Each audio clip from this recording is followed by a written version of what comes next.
Close your eyes. Just for a moment. Let the outside world soften, the sounds around you recede into the background, and allow your attention to turn inward. Now, ask yourself a simple question. What is happening right now? Not a minute ago. Not what you're planning for tomorrow. Not a memory flickering in the back of your mind. But right now. The breath you just took. The weight of your body against the surface beneath you. The quiet hum of existence, the subtle pulse of awareness beneath thought. This moment, this fleeting, singular instant, feels real. It feels solid. It feels like the only true point in time. The past is gone. The future hasn't arrived. But this is real. This is now. And yet, what if I told you that this now, the very foundation of your experience, doesn't exist in the way you think?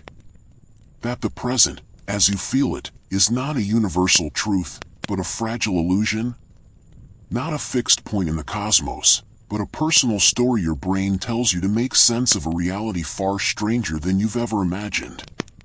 What if the now you're experiencing is not shared by the person sitting beside you, or the astronaut floating above Earth, or a distant observer on a planet orbiting a star thousands of light years away?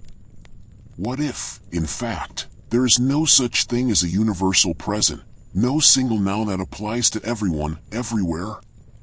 This isn't the premise of a science fiction novel. It's not a mystical claim or a philosophical fantasy. This is the conclusion drawn from one of the most rigorously tested and profoundly transformative theories in the history of science, Einstein's theory of relativity. And it begins with a quiet but devastating realization: time is not what we thought it was. For centuries, humanity operated under the assumption that time was absolute. That there was a single clock ticking for the entire universe. That if you and I synchronized our watches, and then I boarded a train while you stayed behind, we would both agree on how much time had passed when I returned. This was the worldview of Isaac Newton, the universe with a fixed grid of space and a steady, unchanging flow of time. Events happened in sequence, and everyone, no matter where they were, would agree on the order of those events. The past was behind, the future ahead, and the present, that razor-thin slice between them, was the only moment that truly existed. But in 1905, Albert Einstein shattered that picture forever. With the publication of his special theory of relativity, he revealed that time is not absolute. It is relative. It stretches and compresses depending on how fast you're moving. And more unsettling still, the very definition of now depends on where you are and how you're moving through space. Let's step into this idea gently. Imagine two people, Alice and Bob. Alice is standing on a platform, watching a train speed past. Bob is sitting inside that train, moving at nearly the speed of light. On the train, Bob flashes a light from the center of the car. Because he's in the middle, the light reaches the front and back of the train at exactly the same moment. From his perspective, the events are simultaneous. But Alice, standing on the platform, sees something different. Because the train is moving forward, the back of the train is rushing toward the light, while the front is moving away from it. So from her point of view, the light hits the back of the train before it hits the front. What is simultaneous for Bob is not simultaneous for Alice. Now, this isn't an illusion caused by the delay of light. This is not a trick of perception. This is a fundamental feature of reality. According to the laws of physics, both observations are correct. There is no privileged frame of reference. There is no true answer to which event happened first. Simultaneity, the very idea that two things can happen at the same time, is relative. It depends on the observer. And this means something extraordinary. There is no universal now. The present moment is not a single slice across the universe. It is not a horizontal line on a timeline that everyone shares. Instead, each observer carries their own version of now, tilted at an angle depending on their motion. Your present is not the same as someone moving at a different speed. Your now might include events that, for someone else, are already in the past, or haven't happened yet. To visualize this, imagine space-time as a vast, four-dimensional block, 3 dimensions of space, 1 of time. Every event that has ever happened or ever will happen exists somewhere in this block. Now, draw a line through it. That's your world line, the path you take through space-time. At every point along that line, your brain constructs a present, a 3-dimensional slice of reality that you call now. But that slice isn't flat across the universe. It's tilted, shaped by your velocity. Someone moving differently carves out a different slice. And so, there now includes different events than yours. This is not a metaphor. This is mathematics. This is physics. And it has been confirmed countless times, in particle accelerators, in GPS satellites, in experiments with atomic clocks flown on airplanes. Time literally passes at different rates depending on speed and gravity. The clocks on GPS satellites, orbiting Earth at high speed and in weaker gravity, run faster than clocks on the ground. If engineers didn't correct for this, GPS would be off by kilometers within minutes. Relativity isn't just theoretical, it's built into the technology we use every day. But the deeper implication is far more unsettling. If there is no universal present, then the idea of a shared reality, of being in the moment together, begins to unravel. When you look into the eyes of someone you love and say, "I'm here with you now," you are speaking a poetic truth, but not a physical one. Your now and theirs are slightly different. Not enough to matter in daily life, perhaps, but different all the same. And if you were on opposite sides of the galaxy, the difference would be enormous. An event that is happening right now for you might be centuries in the past, or future, for someone else.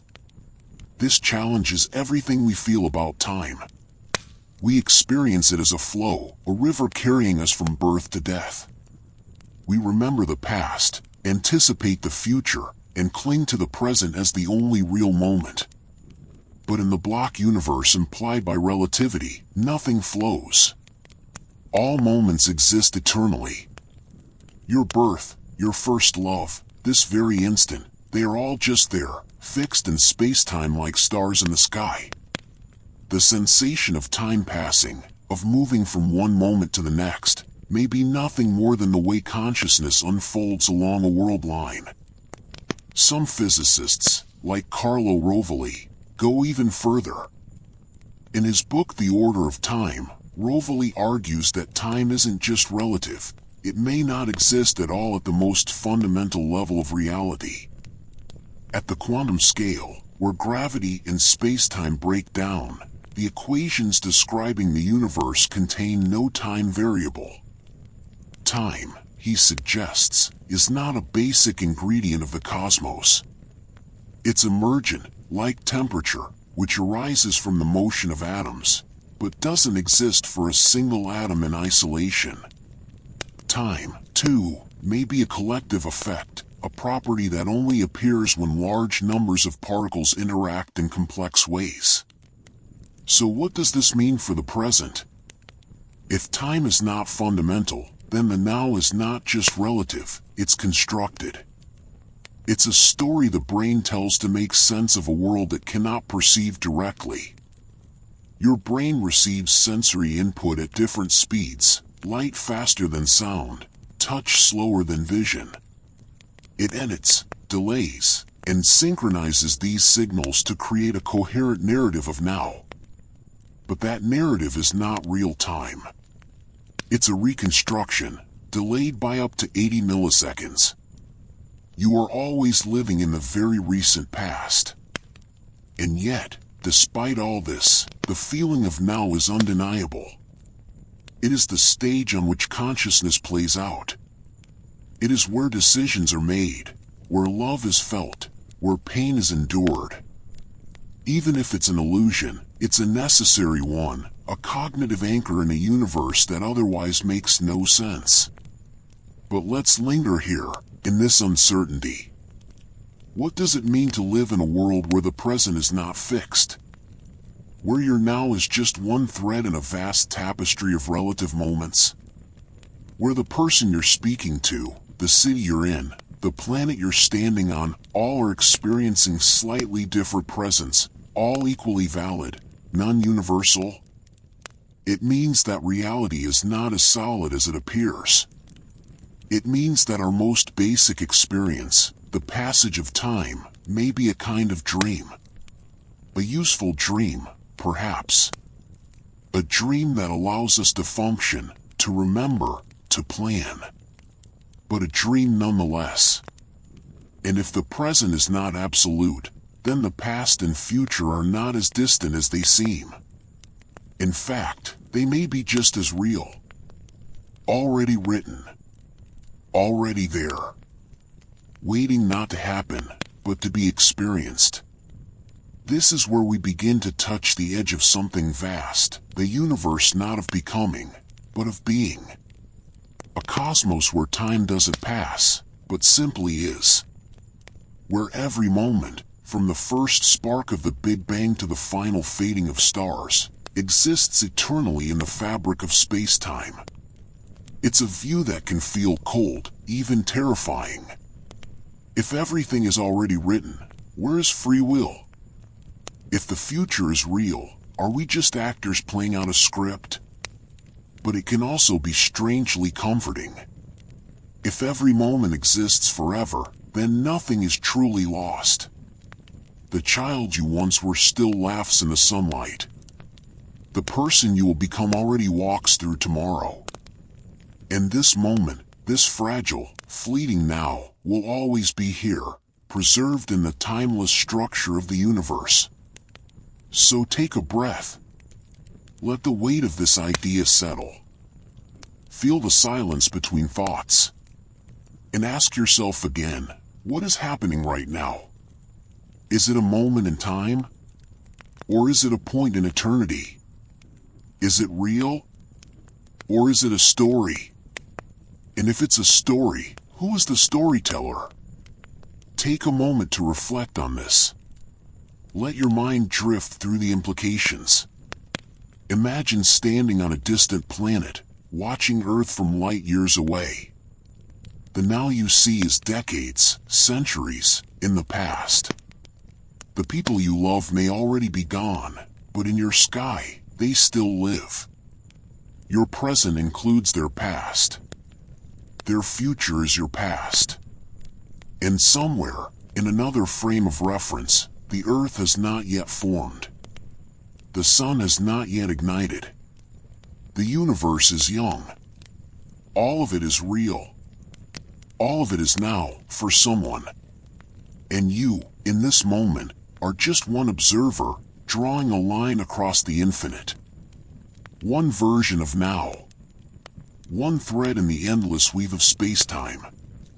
And yet, here you are. Breathing. Aware. Alive. Even if time is an illusion, this experience is not. The feeling of presence, of being here, remains. And perhaps that is enough. Perhaps the mystery is not in solving time, but in resting within the question. In allowing the uncertainty to cradle you. In letting go of the need for a fixed present. And simply being, in whatever now you happen to inhabit. Because whether time is real or not, whether the present is universal or personal, there is still this. This breath. This silence. This stillness. And in that, there is peace. Not an answer, but a space. A pause. A moment, however illusory, to rest.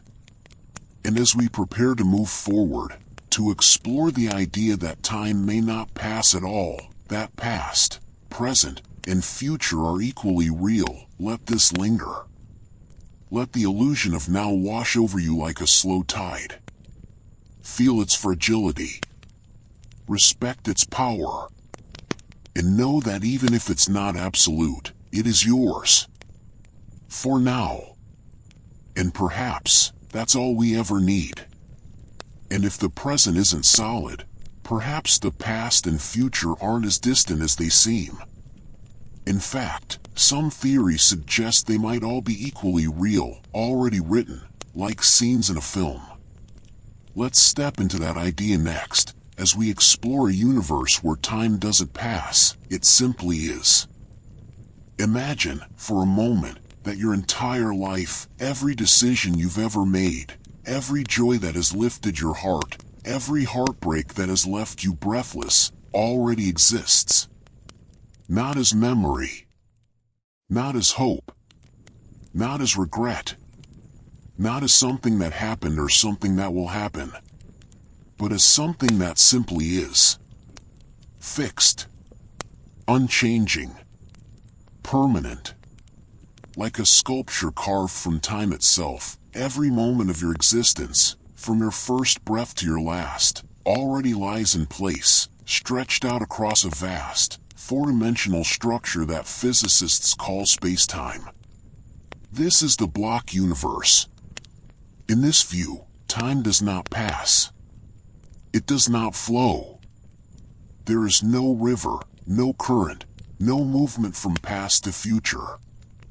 Instead, all of time, past, present, and future, exists simultaneously, like frames in a film strip, each one eternally present, each one equally real.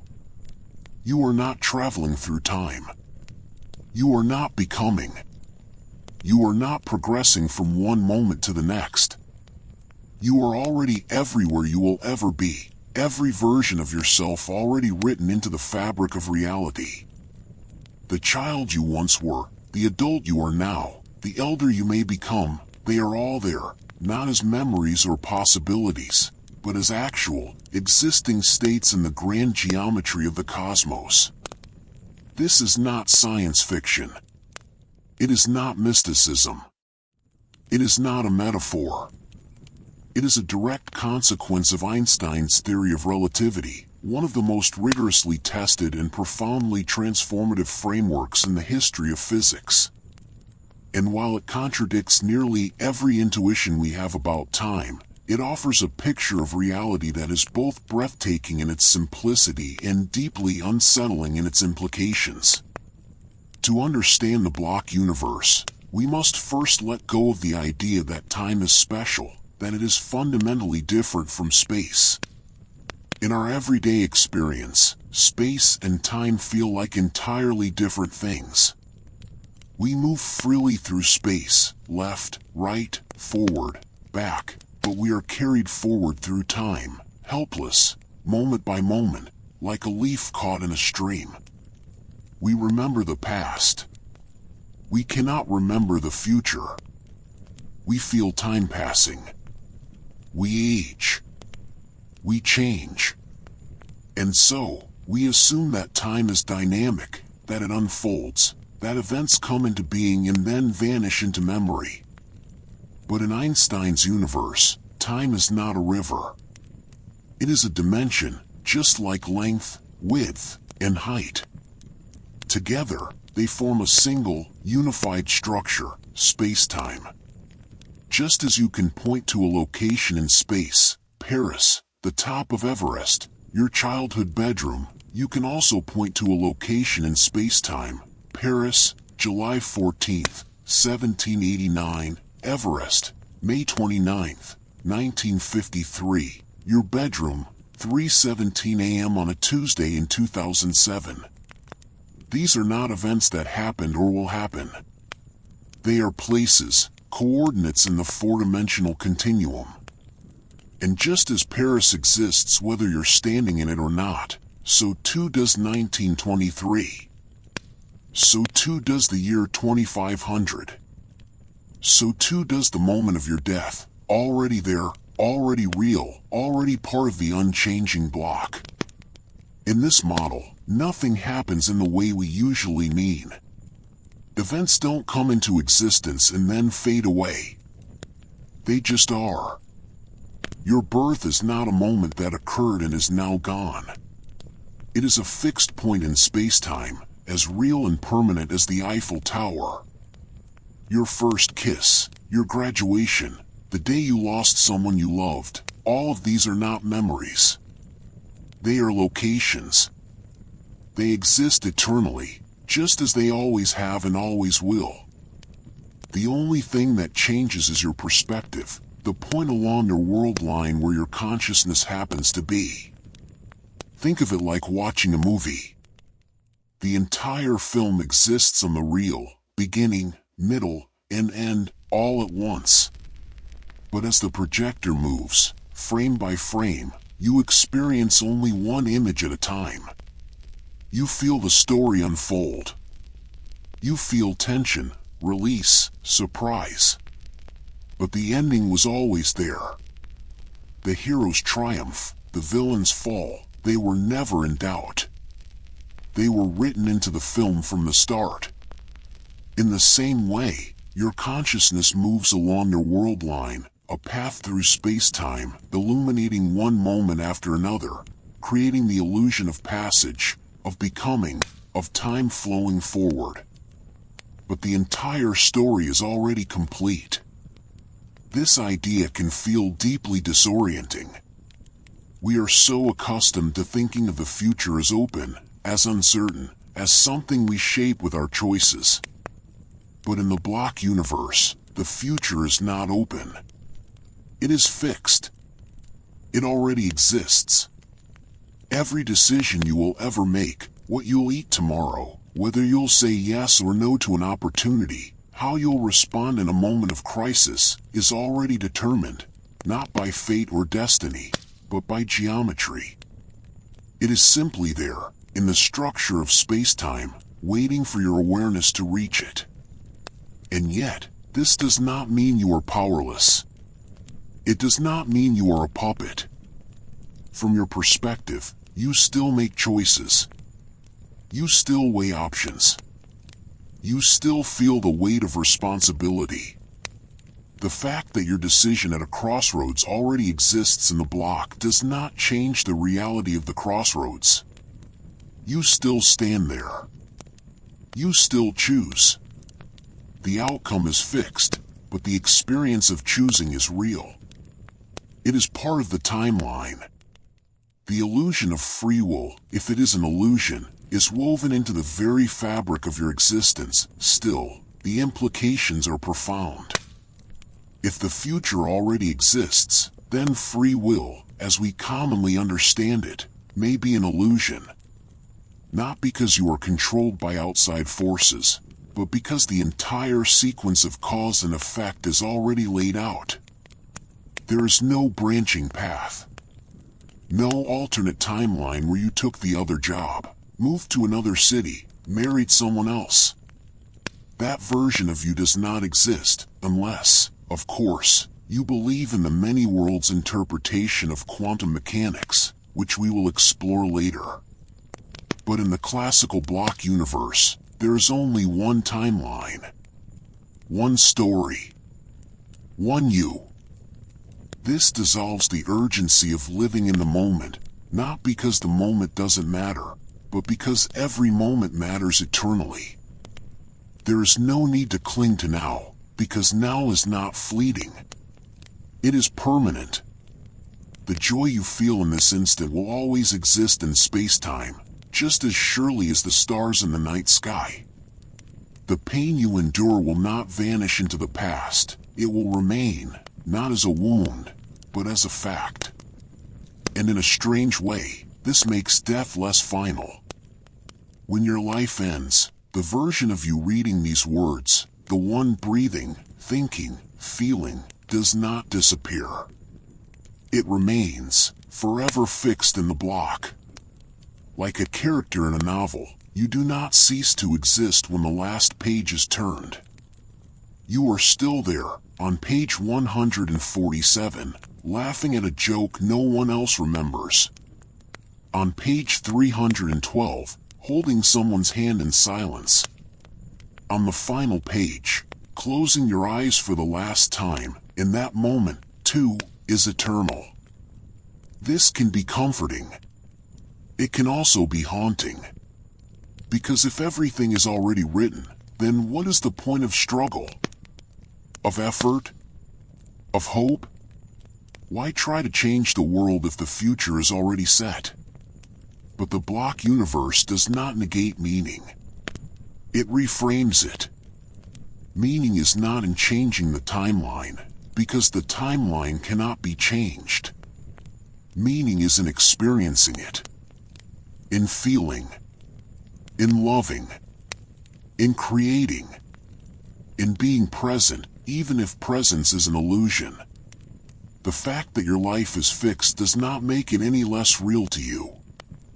The fact that a symphony exists on a CD does not make the music any less beautiful when you hear it for the first time. And this raises one of the deepest questions of all. Why do we only experience one moment at a time? Why does consciousness move along the world line like a spotlight, illuminating only a single slice of the block?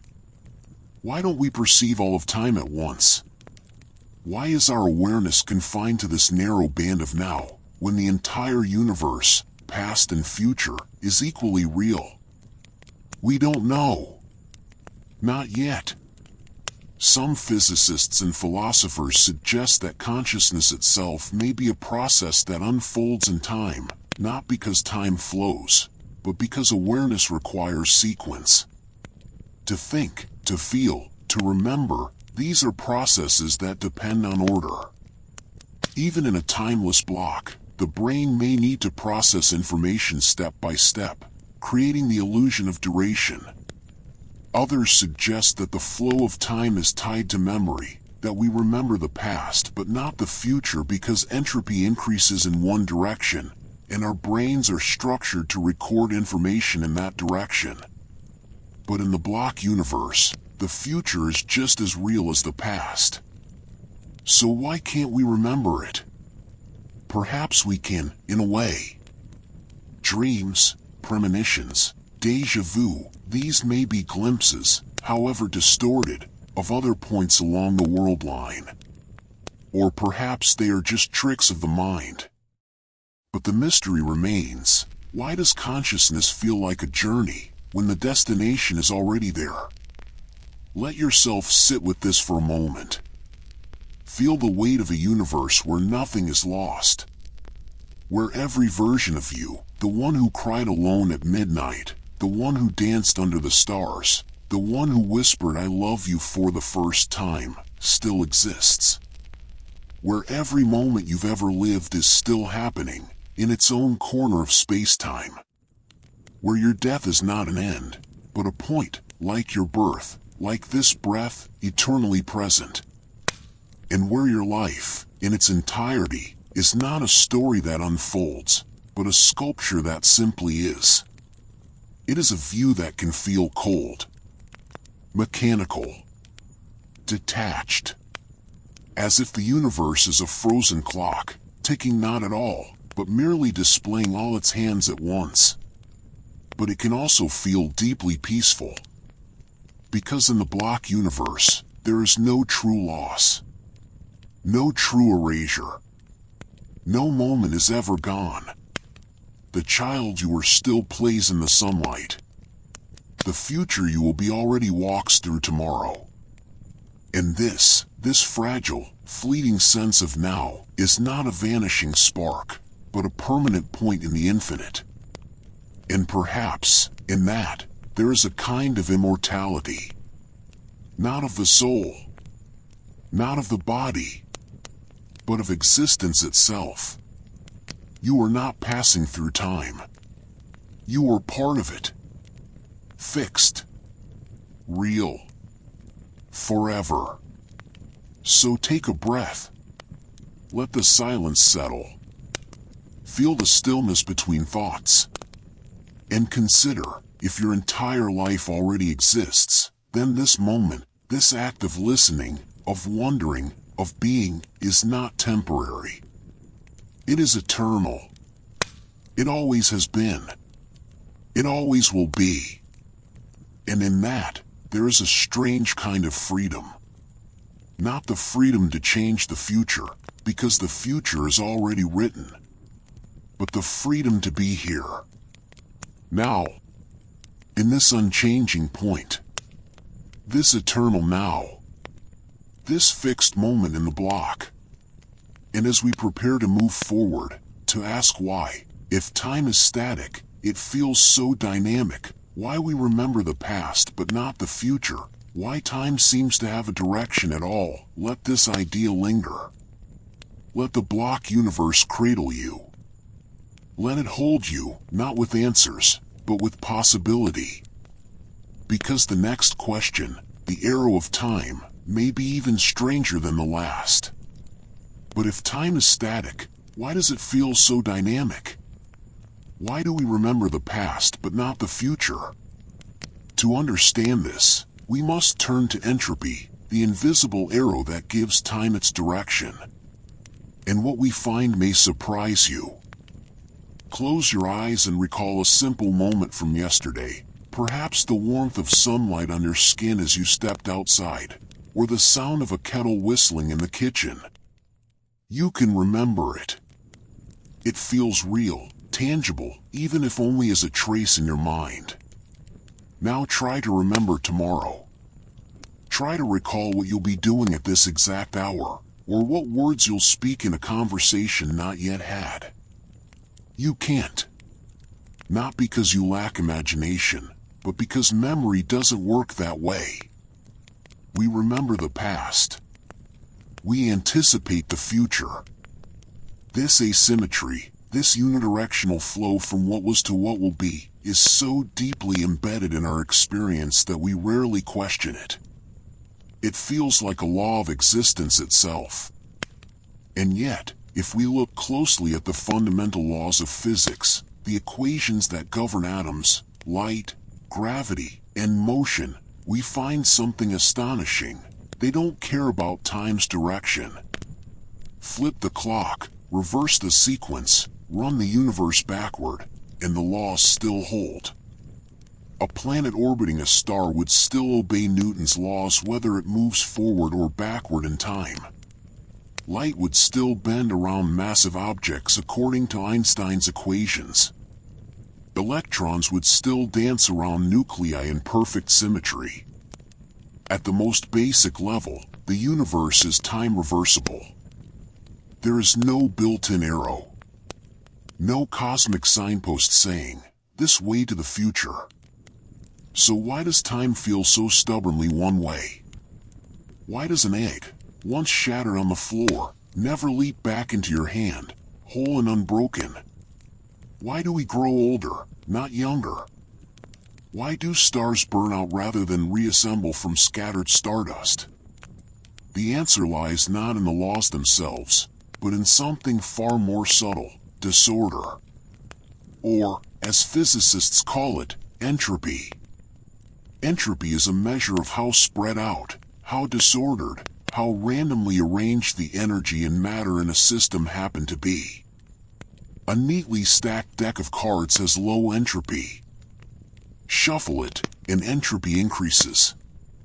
A drop of ink in a glass of water starts as a concentrated, ordered speck, low entropy, but soon diffuses into a uniform tint, high entropy. The same principle applies to everything. Ice melts into water, buildings crumble, stars exhaust their fuel, and living bodies decay. In every case, the system moves from a state of order to one of disorder. And this, according to the second law of thermodynamics, is the only true arrow of time. The second law states that in any closed system, one that doesn't exchange energy or matter with its surroundings, entropy always increases, or at the very least, never decreases. It's not a law in the sense of being absolute like gravity. It's a law of probability. There are vastly more ways for things to be disordered than ordered.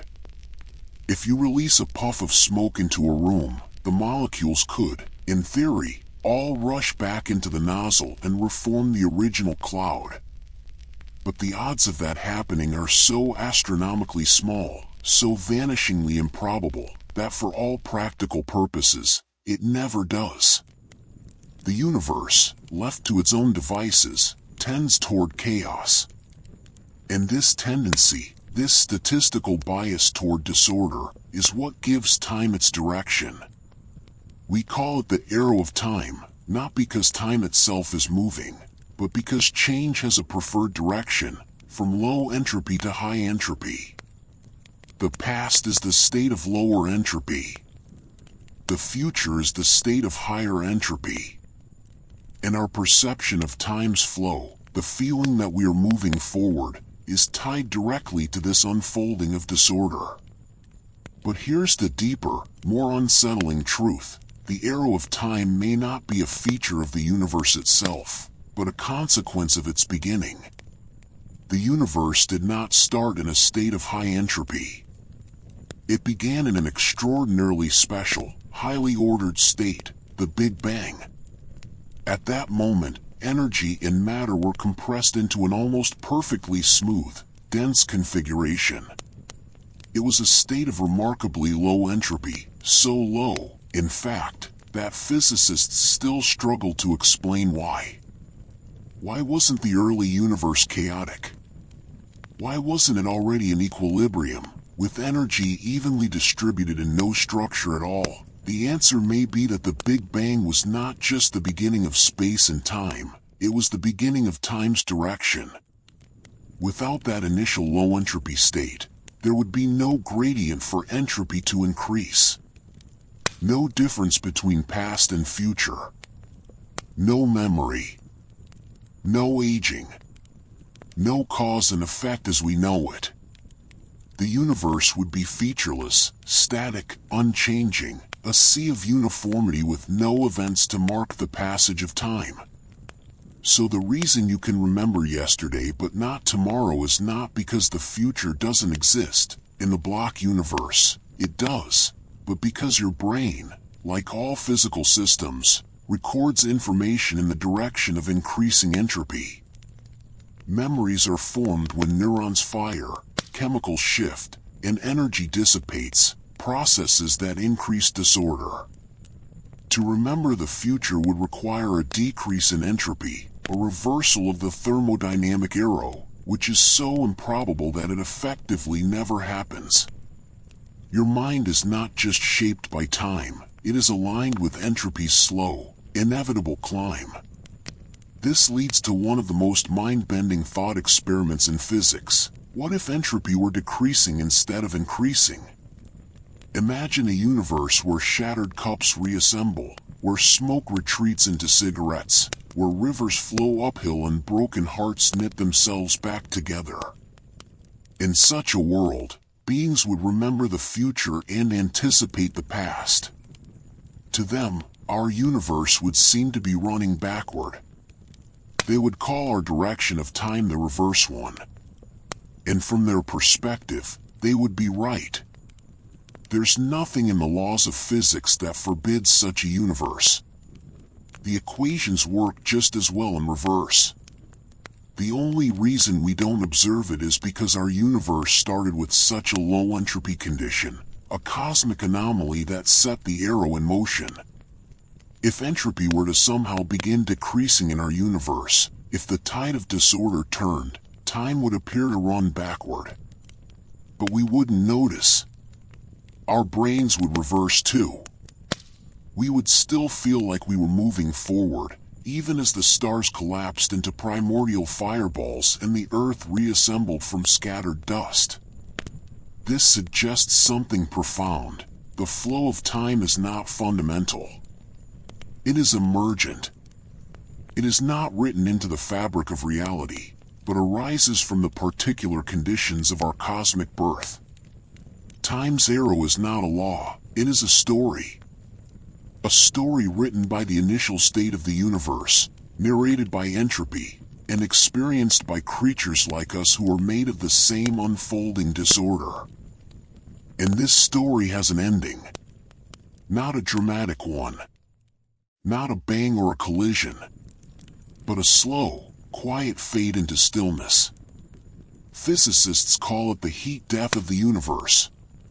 If entropy continues to increase, and all evidence suggests it will, then one day, the universe will reach a state of maximum entropy.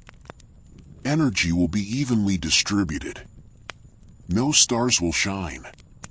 No planets will orbit. No life will exist. No processes will occur. Everything will be in equilibrium. No gradients. No differences. No change. And in such a state, time may lose its meaning entirely. Because time, as we experience it, requires change. Events. Differences between moments. Without change, there is no before and after. No cause and effect. No memory. No perception of duration. In a universe of perfect uniformity, time would not stop, it would cease to be measurable. It would be like a clock with no hands, or a book with all identical pages. There would be no arrow. No flow. Just an eternal, featureless now. Some physicists argue that in such a state, time itself may vanish, not just as a perception, but as a physical dimension. Just as temperature disappears when all atoms move at the same speed, so too might time dissolve when nothing changes. The block universe would remain, all events eternally fixed, but within it, no consciousness could arise to experience sequence. No mind could form to ask, what time is it? Because there would be no time to measure. This is not a distant fantasy. It is the most likely long-term fate of our cosmos, based on current cosmological models. Trillions upon trillions of years from now, the last black holes will evaporate, the last photons will redshift into oblivion, and the universe will enter its final, silent phase, a vast, cold, dark emptiness where nothing happens, and time, as we know it, comes to an end. But here's the paradox: if time's arrow depends on entropy, and entropy depends on the initial conditions of the universe, then why was the Big Bang so special? Why was entropy so low at the beginning? This is one of the deepest unsolved questions in physics. Some theorists suggest that our universe is just one region of a much larger multiverse, where different regions have different entropy gradients. In some, time might flow backward relative to us. Others propose that the Big Bang was not the true beginning, but a bounce from a previous contracting phase, a big crunch that reset entropy and gave rise to a new era of time. There are even more radical ideas. What if the entire universe is, on average, in equilibrium, maximum entropy, and we are just a rare fluctuation? A momentary pocket of order in an otherwise timeless void? In such a scenario, our perception of time's flow would be a local illusion, born from the statistical improbability of our low-entropy bubble. And if that's true, then somewhere, in the infinite stillness, another fluctuation might occur, a reversed version of us, remembering the future, living backward into the past. It sounds like science fiction, but in the realm of theoretical physics, it is a serious possibility. And this brings us back to consciousness. If time's direction is not fundamental, but thermodynamic, shaped by entropy, then what does that say about the mind? Could our very sense of self, of memory, of identity, be tied to the same disorder that shapes the cosmos? Are we, in a sense, creatures of entropy, beings whose thoughts and experiences are made possible only because the universe is still unraveling? Consider this: every thought you have requires energy. Every memory is stored through physical changes in your brain, synapses strengthening, proteins shifting. These are irreversible processes that increase entropy. your mind is not just observing time, it is participating in its flow. You are not separate from the arrow. You are made of it. And if entropy were to decrease, your consciousness might reverse too. You would unthink thoughts, unfeel emotions, unremember memories. Your life would play backward, not as a recording, but as a real, lived experience, from death to birth, from old age to infancy. And you would feel, just as you do now, that you are moving forward in time. This suggests that the self, the I that experiences time, is not a fixed entity, but a process aligned with entropy's rise. Destroy that alignment, and the self dissolves. So take a quiet moment. Imagine a world where cause and effect are reversed, where smoke gathers into cigarettes, where shattered glass leaps from the floor and reassembles into a cup, where tears unfall from cheeks, rising back into eyes, where broken hearts reassemble, wounds sealing without a scar, where you speak words in reverse, and they form coherent sentences as they travel back into your mouth. In that world, beings would call this universe the backward one. And they would be just as certain of their direction as you are of yours. Now, let that image fade. Let the silence return. And consider, the arrow of time is not a law of the universe. It is a consequence of its beginning. A ripple from the Big Bang. A gradient of disorder that gives structure to change. And you, your memories, your hopes, your sense of moving forward, are part of that ripple. You are not just in time. You are made by it. Shaped by it. Carried along by the slow, inevitable increase of entropy. And when that process ends, when the universe reaches equilibrium, so too may time, and with it, the possibility of mind. But for now, here, in this low-entropy moment of cosmic history, time flows. Not because it must, but because it can. And in that flow, we exist. We remember. We wonder. We feel. And we drift, gently, toward a future that, though already real in the block universe, feels, to us, like an unfolding. A story. A journey. A single, fragile arrow, pointing from order to chaos. From past to future. From now to what comes next. But if time's direction depends on entropy, what does that say about consciousness? Could our minds be shaped by the same disorder that shapes time? Let's peer into the mind itself, and discover how time may be constructed within our brains. You're not experiencing the world as it is. Not in real time. Not as a faithful recording of events unfolding around you. Right now, as you listen to these words, feel the weight of your body, notice the rhythm of your breath. You are already in the past. Not yesterday. Not even a second ago. But about 80 milliseconds ago. That's the delay between when an event occurs in the external world and when your brain finally presents it to your conscious awareness. You are not living in the present. You are living in a carefully edited reconstruction of it, a seamless illusion crafted by your mind to make sense of a reality that arrives at your senses in fragments, out of order, and often contradictory. This is not a flaw. It is a necessity. The brain is not a passive camera recording the world in real time. It is a master storyteller, weaving together a coherent narrative from a flood of disjointed signals. In time, the sense of sequence, duration, simultaneity, is one of its most elaborate inventions.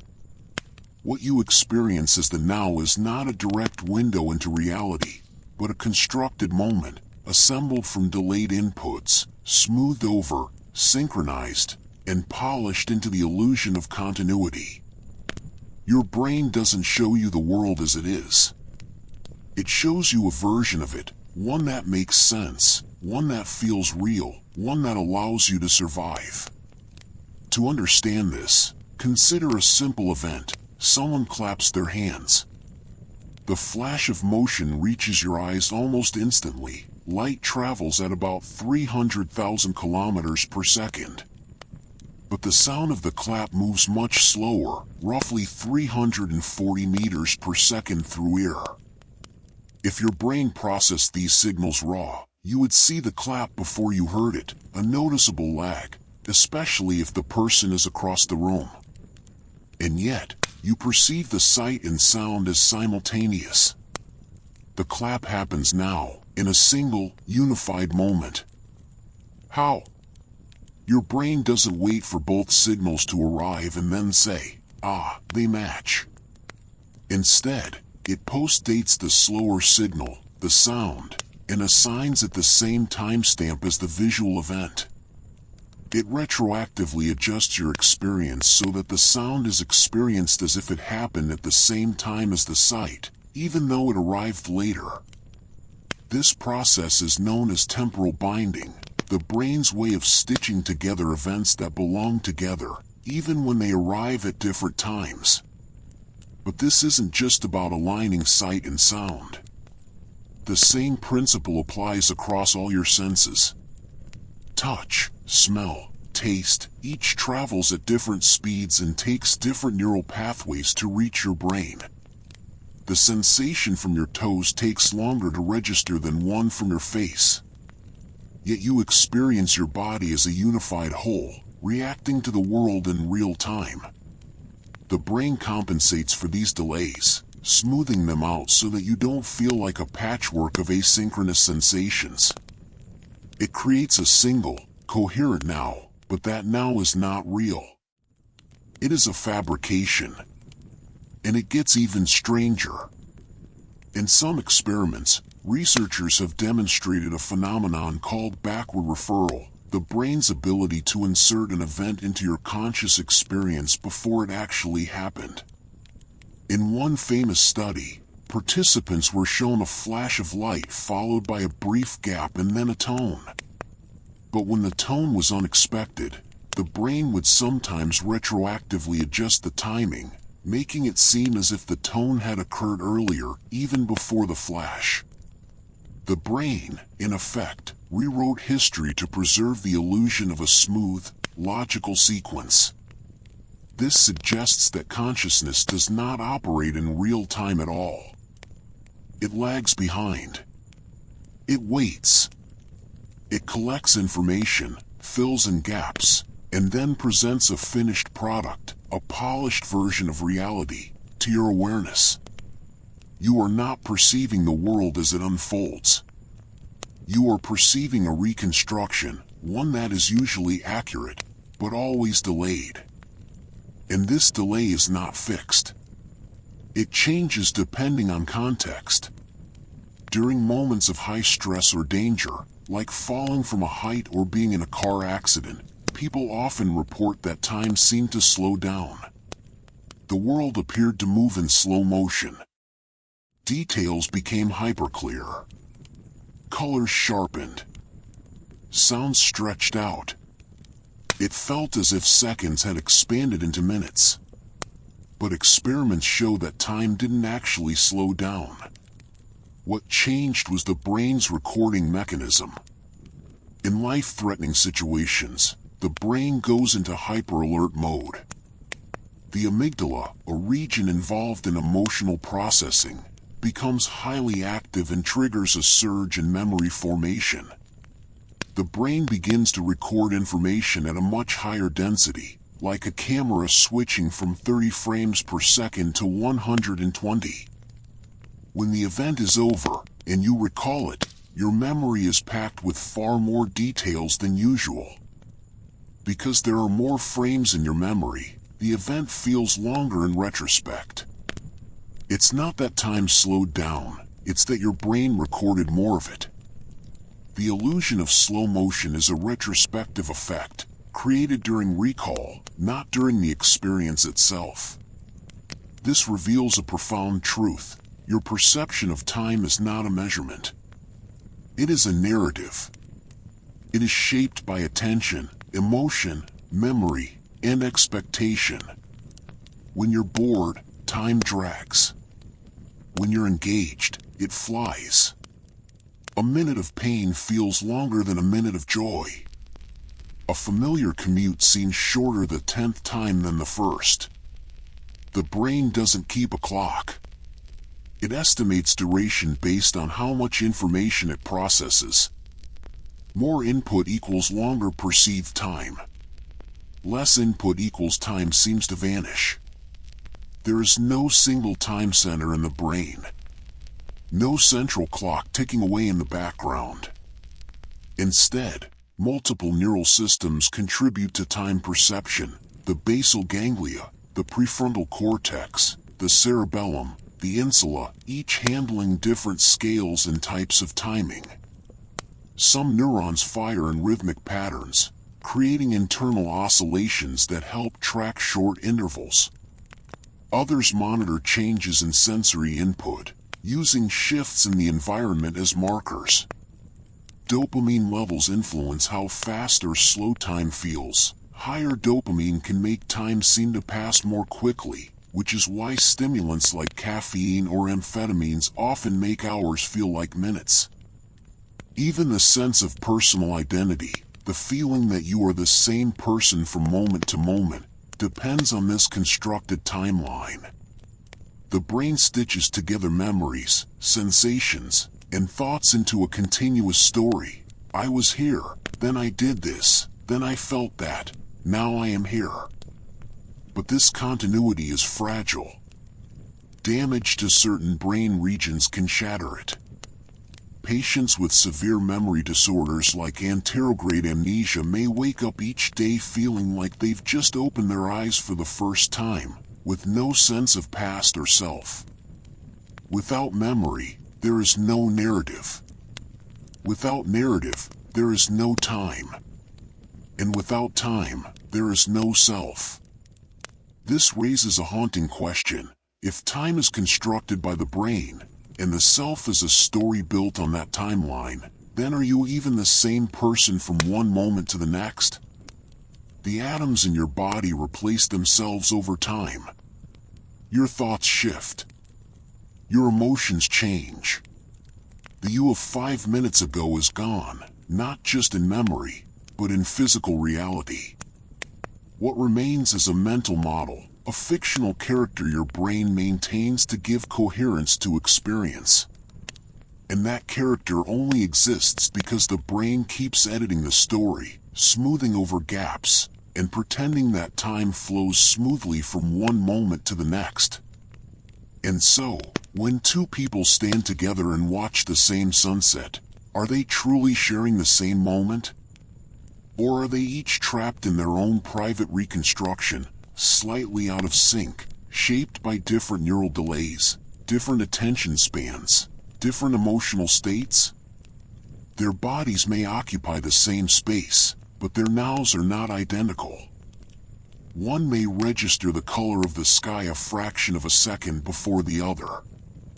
One may feel the breeze before the sound of distant waves reaches the other's ears. Their brains will bind these signals differently, create slightly different narratives, and call them both the present. Are they sharing reality? Or are they synchronized hallucinations, two minds, each constructing its own version of time, agreeing by chance to call it the same? Let the silence settle. Consider how much of your reality is not received, but invented. The taste of coffee, the warmth of a hand, the music you love. None of these exist in the world as you experience them. They are not out there. They are creations of your brain, interpretations of electrical signals, translated into meaning, emotion, sensation. And time is no different. The rhythm of your breath, the passage of minutes, the feeling of now, all are generated within. You are not observing time. You are generating it. And this generation is not neutral. It is shaped by survival. The brain constructs time in a way that helps you predict, react, and navigate. It prioritizes events that matter, threats, rewards, social cues, and compresses or expands time accordingly. A predator lunging at you feels like it moves in slow motion because your brain needs more time to respond. A joyful moment with a loved one seems to vanish because there's no threat to track. Time is not a constant. It is a tool, one your brain wields with remarkable, unconscious precision. But what happens when that tool breaks? When the mechanisms of time construction falter or dissolve? When the brain stops editing, stops binding, stops creating the illusion of continuity? That is where we begin to glimpse the fragility of the construct. In dreams, for example, time behaves strangely. You might experience an entire lifetime in a single night, decades of memory, relationships, adventures, and yet, objectively, only 20 minutes have passed in REM sleep. Or you might dream of being late for an exam, rushing through endless corridors, and suddenly find yourself back in childhood, with no sense of how you got there. Sequence collapses. Cause and effect vanish. Past, present, and future blend into a single, fluid now. In dreams, the brain is not bound by external reality. It doesn't need to synchronize sight and sound, or track the passage of seconds. It is free to wander. And in that freedom, time unravels. There is no narrative continuity, no fixed self, no reliable sense of duration. You are not moving through time, you are swimming in it, drifting from one moment to another without direction. The same happens in altered states, under the influence of psychedelics, deep meditation, or intense flow. People report that time stretches, loops, or disappears entirely. In meditation, minutes can feel like hours, or hours like a single breath. The sense of self dissolves, and with it, the timeline. There is no past to regret, no future to fear, just being. Pure presence. And yet, paradoxically, that presence is not in time. It is outside of it. These experiences suggest that the brain's time machine can be turned off, or reconfigured. The default mode network, a collection of brain regions active during self-referential thought and mental time travel, quiets down in these states. Without it, there is no story. No I. No past or future.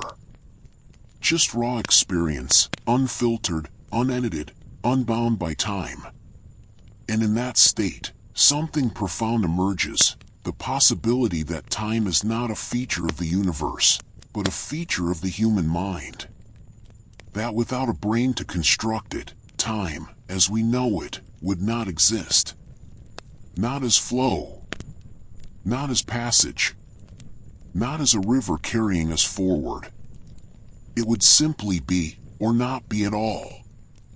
So as you sit here, listening, breathing, feeling the weight of your body, remember this: you are not in time.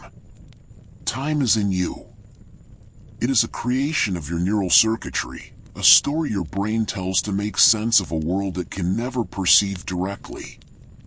And when that story ends, in sleep, in death, in silence, time, as you know it, ends too. But for now, it flows. Not because it must, but because your mind says so. And in that, there is both wonder and peace. And if the brain constructs time, what happens when it breaks?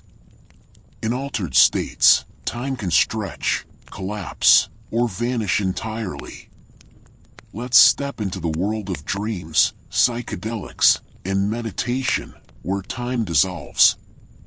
Have you ever woken from a dream that felt like it lasted days, an epic journey across forgotten cities, a lifetime of love and loss, a war fought and won, a child raised and buried, only to open your eyes and see that the clock shows just 5 minutes have passed?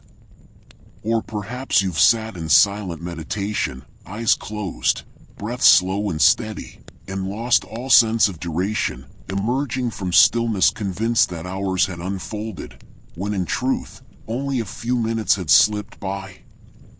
These are not rare anomalies. They are glimpses into a deeper truth. In altered states of consciousness, time does not merely feel different, it behaves as if it were made of something far more fluid than seconds and minutes. It stretches, loops, collapses, and sometimes vanishes entirely. The mind, when untethered from the routines of waking life, reveals time not as a fixed dimension, but as a malleable construct, one that can be bent, dissolved, or even forgotten. In these moments, we catch a whisper of something profound, that time, as we experience it in daily life, may not be a fundamental feature of reality, but a scaffold built by the brain to help us survive. And when that scaffold is loosened, through dreams, meditation, psychedelics, or deep flow, the illusion begins to fade. What remains is not chaos, but a different kind of order, one in which past, present, and future are no longer distinct, in which the self dissolves, and in which the sensation of now expands into something boundless, eternal, and strangely peaceful. To understand how time unravels in altered states, we must first recognize that the brain is not a passive observer of time. It is an active constructor. Under normal waking conditions, it maintains a tight grip on temporal coherence, aligning sensory inputs, sequencing memories, projecting expectations into the future. This allows us to function in a world that demands coordination, planning, and cause-and-effect reasoning. But in altered states, this grip loosens. The neural circuits that enforce linear time begin to quiet, reconfigure, or fire in novel patterns. And when they do, time stops behaving like a river and starts behaving like a sea. One of the most striking examples comes from the use of psychedelics, substances like psilocybin, found in magic mushrooms, LSD, and DMT. In carefully guided studies, participants given psilocybin often report a complete dissolution of time. Some describe entering what they call an eternal now, a state in which the past and future are not just irrelevant, but non-existent. There is no memory, no anticipation, no narrative. Just pure, undivided presence. Others speak of time loops, moments that repeat endlessly, not as memories, but as real-time experiences. Some report watching their entire life flash before their eyes, not in sequence, but all at once, a simultaneity of being that defies logic but feels, in the moment, utterly true. Neuroimaging studies help explain why. Under psychedelics, the brain's usual modular structure breaks down. Regions that normally operate in isolation begin to communicate freely, creating a hyper-connected state. Most notably, the default mode network, DMN, a collection of brain regions associated with self-referential thought, autobiographical memory, and mental time travel, shows dramatically reduced activity. The DMN is often called the narrative engine of the mind. It's what allows you to think, I was late yesterday, or I need to call my mother tomorrow. It constructs the story of the self moving through time. When it quiets down, that story collapses. And with it, time vanishes. Without the DMN to maintain the illusion of continuity, the brain no longer feels compelled to sequence events. There is no before or after. No I was and I will be. There is only I am. And in that state, Many report a sense of unity with everything, not just emotionally or spiritually, but temporally. They feel as if they have always existed and always will. Not in a metaphorical sense, but as a direct, unmediated experience. Time doesn't slow down. It ceases to exist as a dimension altogether. This is not hallucination. It is not delusion. It is a different mode of consciousness, one in which the brain is not filtering reality, but dropping the filters entirely. And what emerges is not madness, but clarity, a clarity so vast that it swallows time whole. The same phenomenon occurs in deep meditation. Long-term practitioners of mindfulness, Zen, or Vipassana often describe entering states where time dissolves. In advanced stages of concentration, the mind becomes so absorbed in the present moment that the sense of duration disappears. Minutes feel like seconds. Hours pass like a single breath. Some report entering what is known in Buddhist tradition as nibbana or samadhi, a state of timeless awareness where the self, thoughts, and even the sensation of existing in time all fall away. In these moments, there is no watcher and no watched. No past to regret, no future to fear. Just pure being. Neurologically, this mirrors the psychedelic state. EEG and fMRI studies show that during deep meditation, activity in the DMN decreases. Theta and gamma brainwaves synchronize in patterns associated with unified consciousness. The brain is no longer tracking time, it is immersed in experience. And in that immersion, time is not measured, because it is not needed.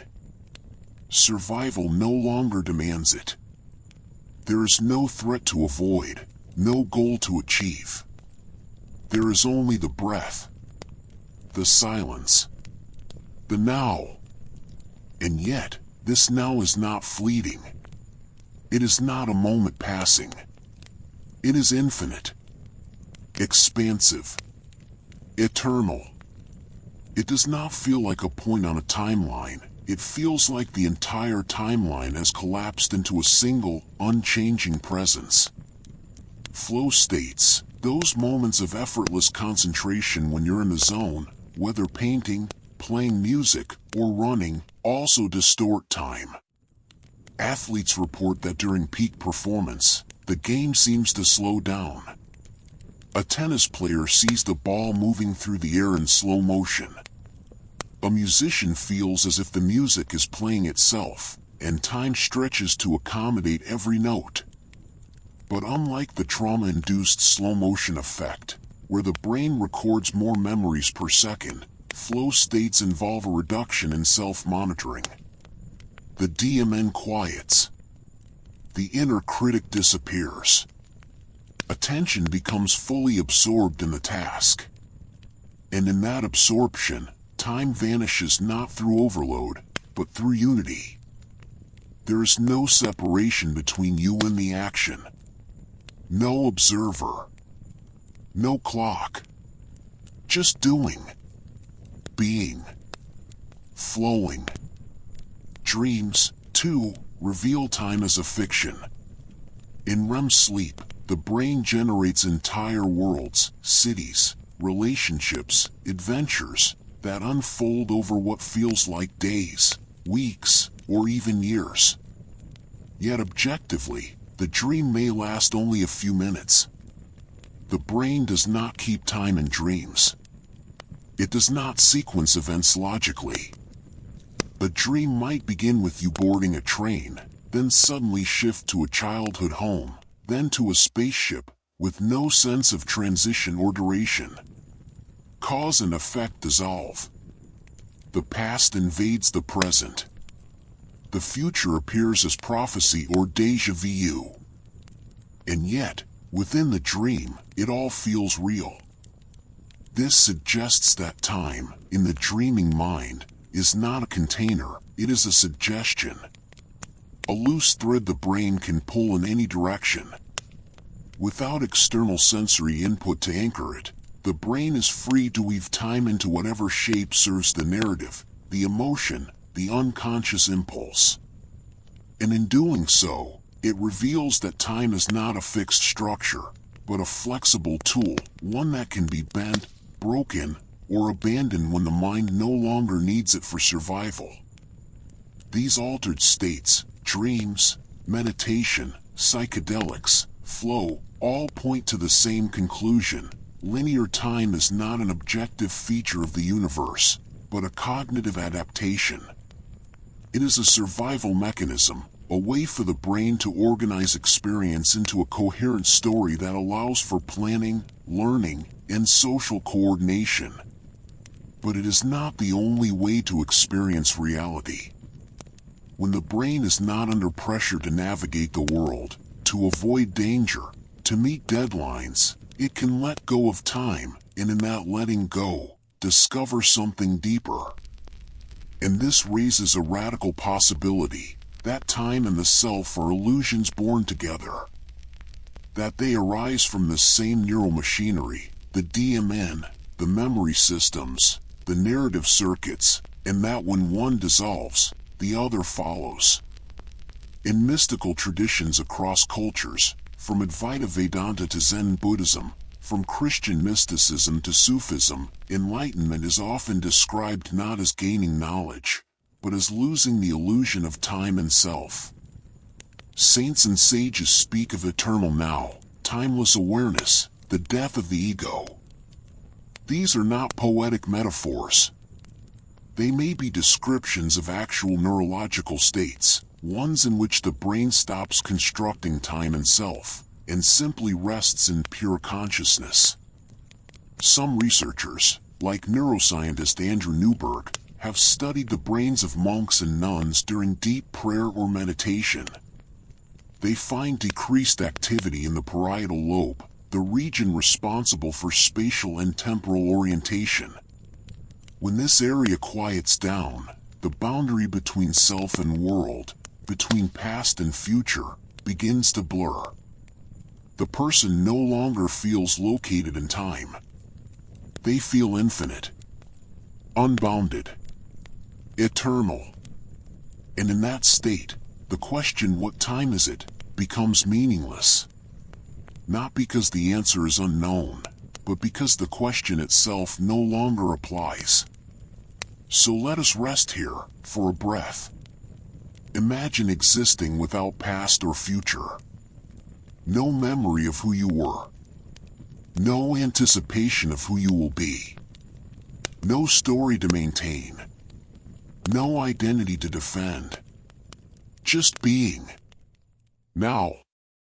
Not as a moment passing, but as a presence that never began and never ends. No rush. No delay. No waiting. No regret. Just this.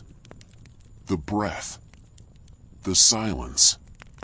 The space between thoughts. And in that space, time, as we know it, is gone. It is not destroyed. It is not denied. It is simply seen through. Recognized for what it is, a useful fiction, a necessary illusion, a tool the mind uses to navigate a complex world. But not the truth. Not the ground of being. Not the final reality. And perhaps, in that recognition, there is peace. Because if time is not fundamental, then neither is death. If the self is a story, then it cannot truly die. It can only be forgotten. And in the timeless now, there is no such thing as loss. No such thing as ending. Only being. Here. Now. Always. This does not mean that time is unreal in daily life. Of course it isn't. Clocks tick. Deadlines loom. People age. The world unfolds in sequence. But the fact that time can vanish, completely, utterly, without trace, in certain states of mind suggests that it is not woven into the fabric of existence. It is woven into the fabric of perception. And if perception can change, then reality, as we experience it, can change too. So as we prepare to move forward, to ask what physics says about time at the most fundamental level, let this linger. Let the silence deepen. Let the illusion of time soften. And consider, if the mind can dissolve time, what does that say about the universe? Could it be that, at the deepest level, there is no time at all? That the cosmos is not unfolding, but simply is? That everything, past, present, future, exists in a single, timeless moment? And that we, in our ordinary waking state, are just briefly forgetting? But if time can vanish in the mind, what does physics say about its existence at the most fundamental level? Let's go deeper, into the quantum realm, where time may not exist at all. In the strange, shimmering world of quantum mechanics, reality behaves in ways that defy common sense. Particles exist in multiple places at once, occupying a ghostly state of superposition until observed. They tunnel through barriers that should be impenetrable, as if slipping through walls in a dream. They become entangled across vast distances, so deeply linked that measuring one instantly affects the other, even if they're separated by galaxies. This is not speculation. These phenomena have been tested and confirmed in laboratories around the world, with astonishing precision. But beneath these well-known mysteries lies something even more radical, something so quietly revolutionary that it has shaken the foundations of physics to their core. At the most fundamental level, time may not exist at all. Not as we know it. Not as a flowing river. Not as a dimension. Not even as a variable in the equations that are meant to describe the entire universe. In the deepest attempts to unify quantum mechanics with Einstein's theory of gravity, efforts that seek a theory of everything, time vanishes. It doesn't just bend or slow. It disappears entirely. The equations that should describe how the cosmos evolves over time contain no time at all. They are static, frozen, complete. And in that stillness, we are forced to confront a possibility so vast it borders on the mystical. The universe may be timeless. This is not a poetic idea. It is not philosophy dressed up as science. It arises from one of the most serious attempts in theoretical physics to understand the origin of space-time, the Wheeler-DeWitt equation. Developed in the 1960s by physicists John Archibald Wheeler and Bryce DeWitt, this equation was an early attempt to merge general relativity, which describes gravity in the large-scale structure of space-time, with quantum mechanics, which governs the behavior of particles at the smallest scales. The goal was to describe the entire universe as a quantum system, not just its parts. And when they did, something extraordinary happened. The equation worked, mathematically, logically, elegantly, but it contained no reference to time. No T. No ticking clock. No evolution. No before or after. Just a single, unchanging quantum state of the entire cosmos. The universe, according to this equation, does not unfold. It simply is. All of reality, every star, every planet, every thought, every moment of your life, is encoded in a single, static wave function, frozen in a timeless quantum configuration. This is not how we experience the world. We feel time passing. We see things change. We grow older. Stars ignite and die. Galaxies drift apart. The universe expands. These are not illusions, they are observations. And yet, at the most fundamental level, the equation that should describe all of this contains no time. It is as if the script of the universe was written in a language that doesn't include the word when. So what does this mean? It means that time, as we know it, may not be a basic ingredient of reality. It may not be woven into the fabric of the cosmos.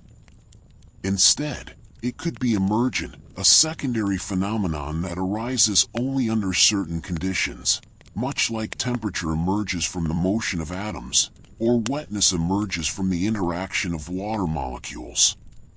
A single water molecule isn't wet. A single atom doesn't have a temperature.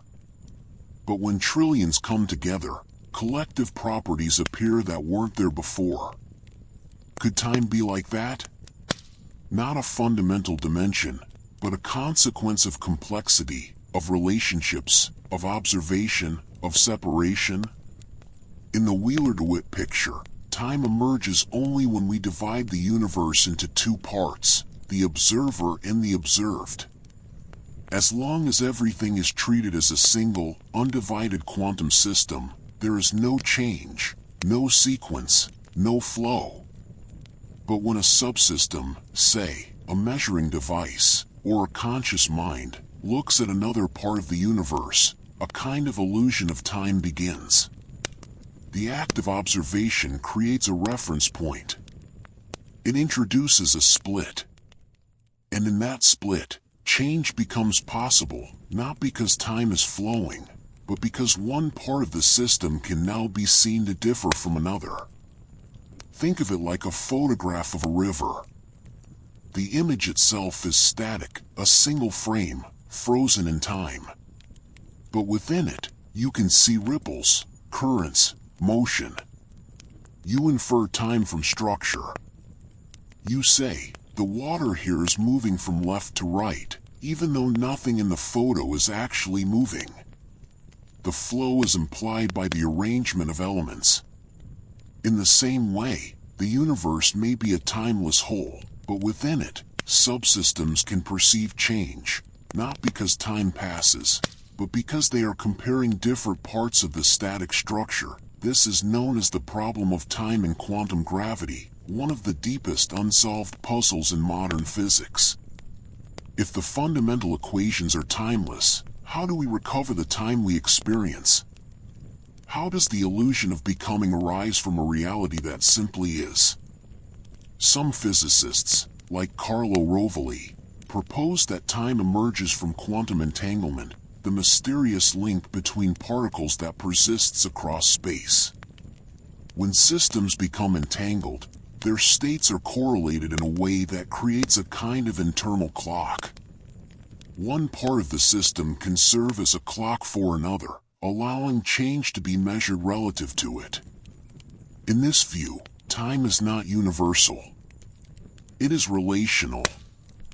There is no cosmic clock. There are only clocks within the universe, measuring change relative to other things. Time is not a backdrop, it is a network of correlations. Others, like Julian Barber, go even further. Barber has spent decades arguing that time is not just emergent, it is entirely illusory. He proposes that the universe is made of a vast collection of nows, static configurations of matter and energy, each one a complete snapshot of reality. These nows don't happen in sequence. They just are. What we call the passage of time is merely our movement through this landscape of moments, like a reader turning pages in a book. The story unfolds, but the book was always complete. The future was always there. The past never vanished. We are not traveling through time. We are experiencing different configurations in a timeless multiverse of moments. This view dissolves the distinction between past, present, and future. It suggests that every moment, your birth, your first love, this breath, exists eternally, not as memory or anticipation, but as a real, unchanging state. The universe is not evolving. It is already whole. And our sense of time is just the way consciousness navigates this landscape, one now at a time, creating the illusion of flow. But if time isn't fundamental, then what about change? What about motion? What about the fact that you are not the same person you were 10 years ago? If the universe is static, how do we explain the undeniable fact that things happen? The answer may be that nothing truly changes. At the deepest level, the universe is fixed. What we call change is just difference between configurations. You are not becoming older, you are simply a different you in a different timeless slice. The aging process is not a transformation over time, but a sequence of static states, each one slightly different from the last. Like frames in a film, they are all already there.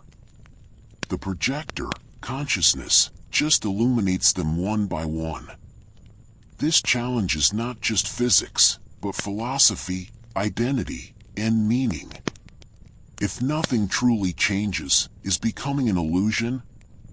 Is growth, decay, evolution, all just stories we tell ourselves?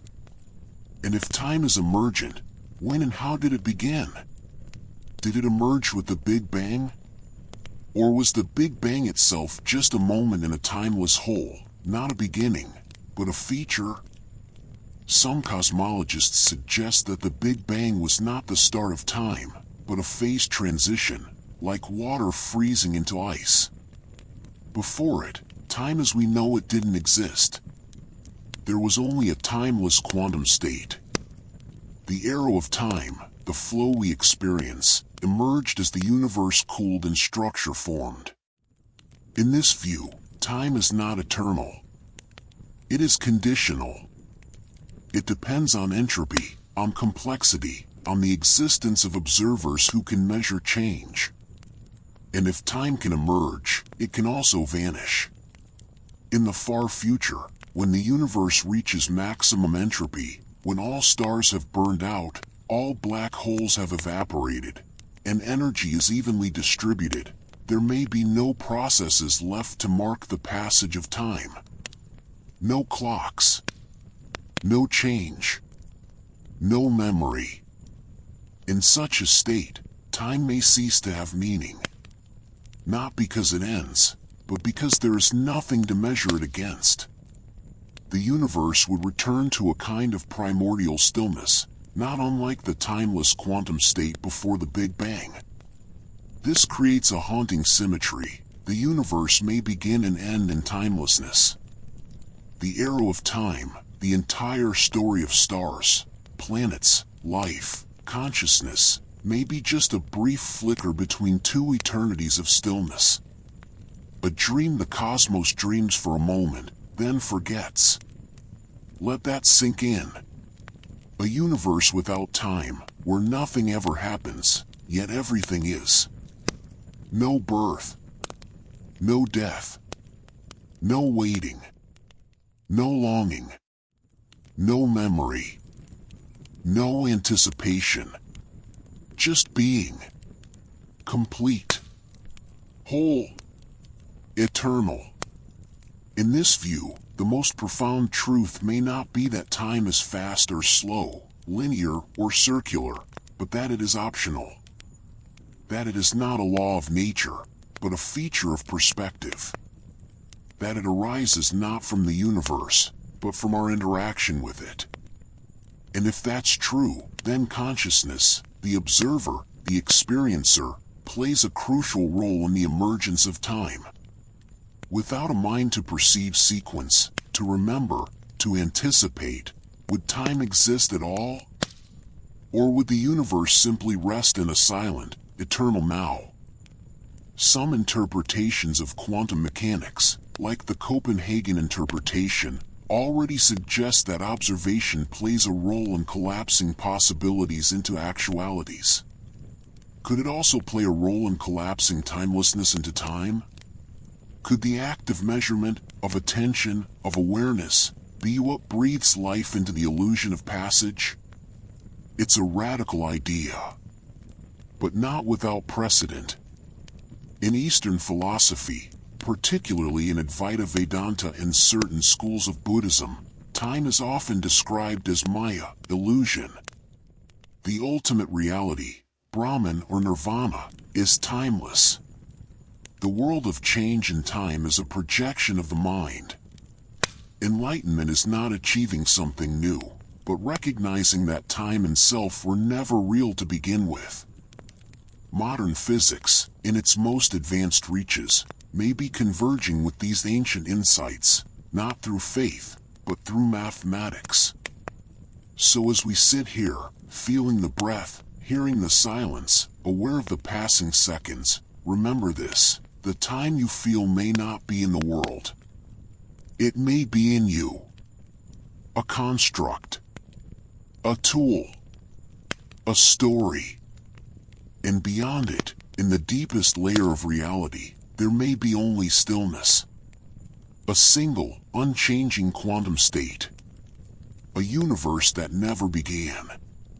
Never ends. Never changes. And yet, contains everything. All moments. All lives. All possibilities. Already there. Already real. Already whole. Not because time brought them into being, but because they never needed to be. They just are. And perhaps, in that, there is peace. Not the peace of resolution, but the peace of timelessness, of completion, of resting in what has always been. And if time didn't begin, could it also never end? Or worse, could it already be over, and we just haven't noticed? Let's confront one of the most unsettling ideas in cosmology. The universe is expanding. Not just expanding, accelerating. Galaxies are drifting apart from one another at an ever-increasing rate, carried away by the mysterious force we call dark energy. The space between stars, between galaxies, between clusters of galaxies, is stretching. And as it does, the cosmos grows colder, darker, quieter. One day, not tomorrow, not in 1,000 years, but in a future so distant it defies imagination, this expansion will reach its final, inevitable conclusion. Stars will burn out, their fuel exhausted.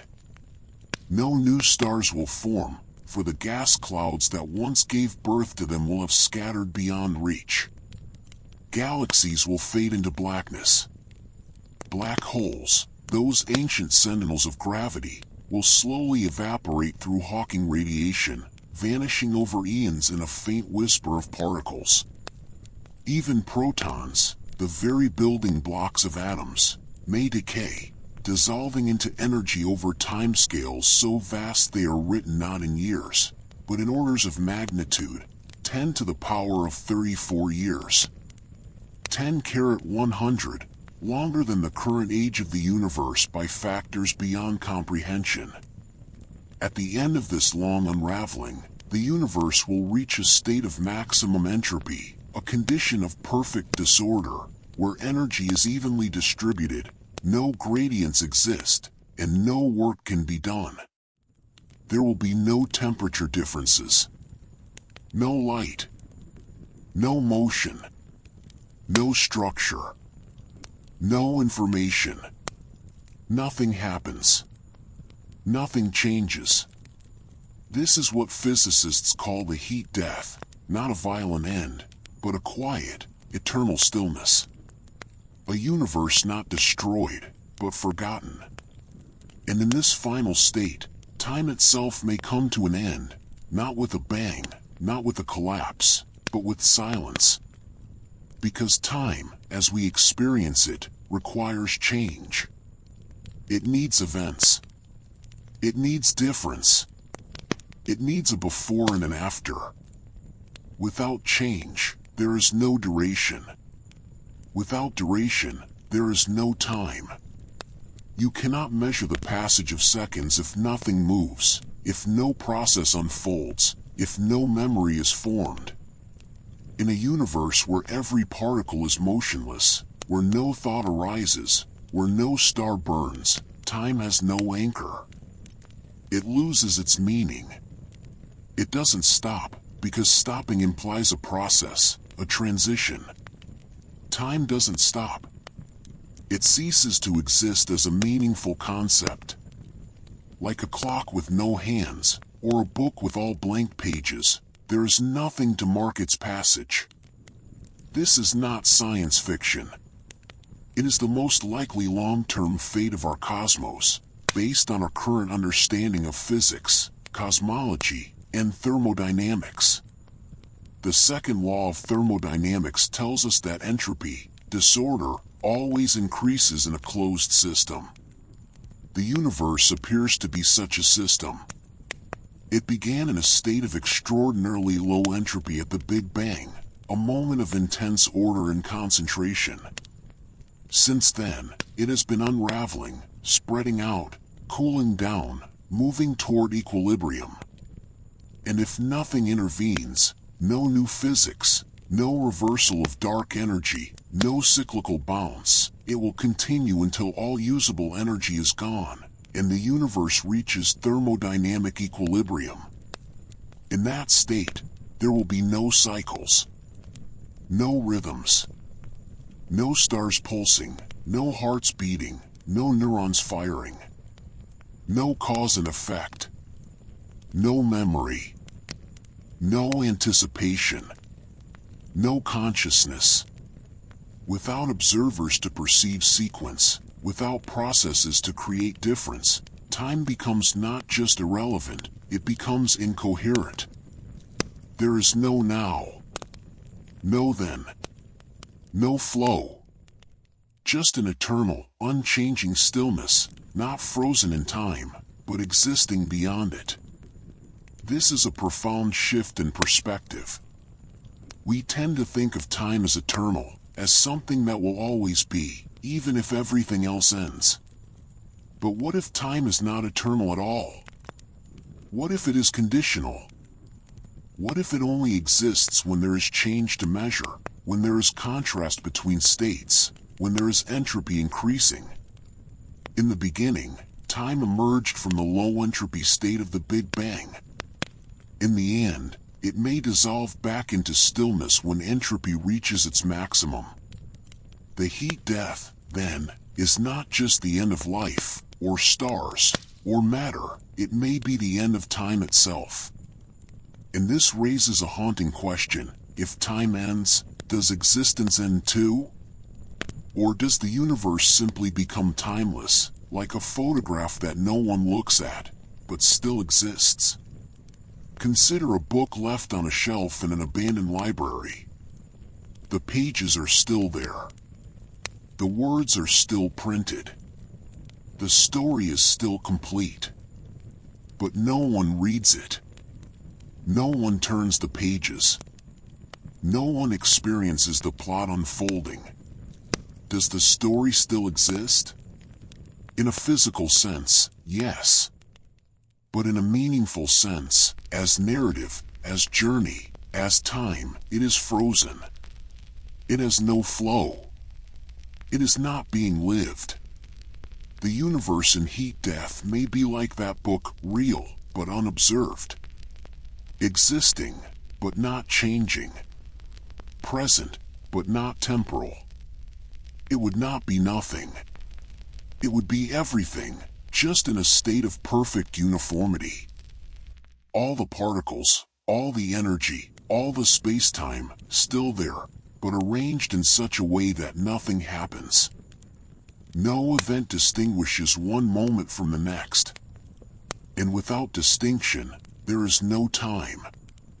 This suggests that time is not a fundamental property of the universe, but a relational one. It arises from interactions, from differences, from processes. Remove those, and time vanishes. Not because it was destroyed, but because it had nothing to do. Like a stage with no actors, no play, no audience, what is time without performance? And if time is relational, then it may not be universal. Different regions of the cosmos could experience time differently, or not at all. In the early universe, time may have been fuzzy, emergent, barely defined. In black holes, time distorts and stretches. And in the far future, in the cold void between galaxies, time may simply fade into irrelevance. This also challenges our deepest intuitions about eternity. We often imagine eternity as endless time, an infinite duration stretching forward forever. But what if true eternity is not endless time, but timelessness? Not an infinite sequence of moments, but a single, unchanging presence? In many mystical traditions, enlightenment is described not as living forever, but as stepping outside of time altogether, into a state of pure being, where past and future collapse into an eternal now. The heat death may be the universe's version of that, not a spiritual awakening, but a physical realization of timelessness. Not through insight, but through exhaustion. Not through meditation, but through entropy. The cosmos, after trillions of years of unfolding, may return to a state of stillness, not unlike the timeless quantum state that some theories suggest preceded the Big Bang. A kind of cosmic symmetry, beginning and end both in silence. And if that's true, then the entire story of the universe, the birth of stars, the evolution of life, the rise of consciousness, the creation of art and meaning, may be just a brief flicker between two eternities of stillness. But dream the cosmos dreamed for a moment, then let go. But here's the deeper implication: if time ends, then so does memory. And if memory ends, then so does identity. Consciousness, as we know it, depends on time. It requires memory of the past and anticipation of the future. It needs a narrative. Without change, there is no self. No I. No continuity. In the heat death, even if some form of matter or energy persists, there will be no one to experience it. No mind to wonder, to feel, to remember. The universe will exist, but it will not be known. And this raises a philosophical question that borders on the existential. If no one is there to perceive time, does it matter whether it exists? Some physicists, like Julian Barber, argue that time is an illusion that only arises in the presence of observers. In a universe with no consciousness, there is no flow. There are only configurations, static states of being. Time is not a dimension. It is a story we tell ourselves to make sense of change. Remove the storyteller, and the story ends. So in the heat death, the story ends. Not with tragedy. Not with catastrophe. But with silence. A silence so complete that even time cannot echo within it. Pause. Let that silence settle. Imagine a cosmos without clocks. Without seasons. Without breath. Without thought. A universe where the last star has flickered out. The last black hole has evaporated. The last proton has decayed. And all that remains is a near-perfect vacuum, a sea of evenly distributed energy, so dilute that no interaction is possible. No particle meets another. No force acts. No information is exchanged. No event occurs. Not now. Not ever again. In such a universe, there is no now. No then. No forever. Just being. Still. Whole. Complete.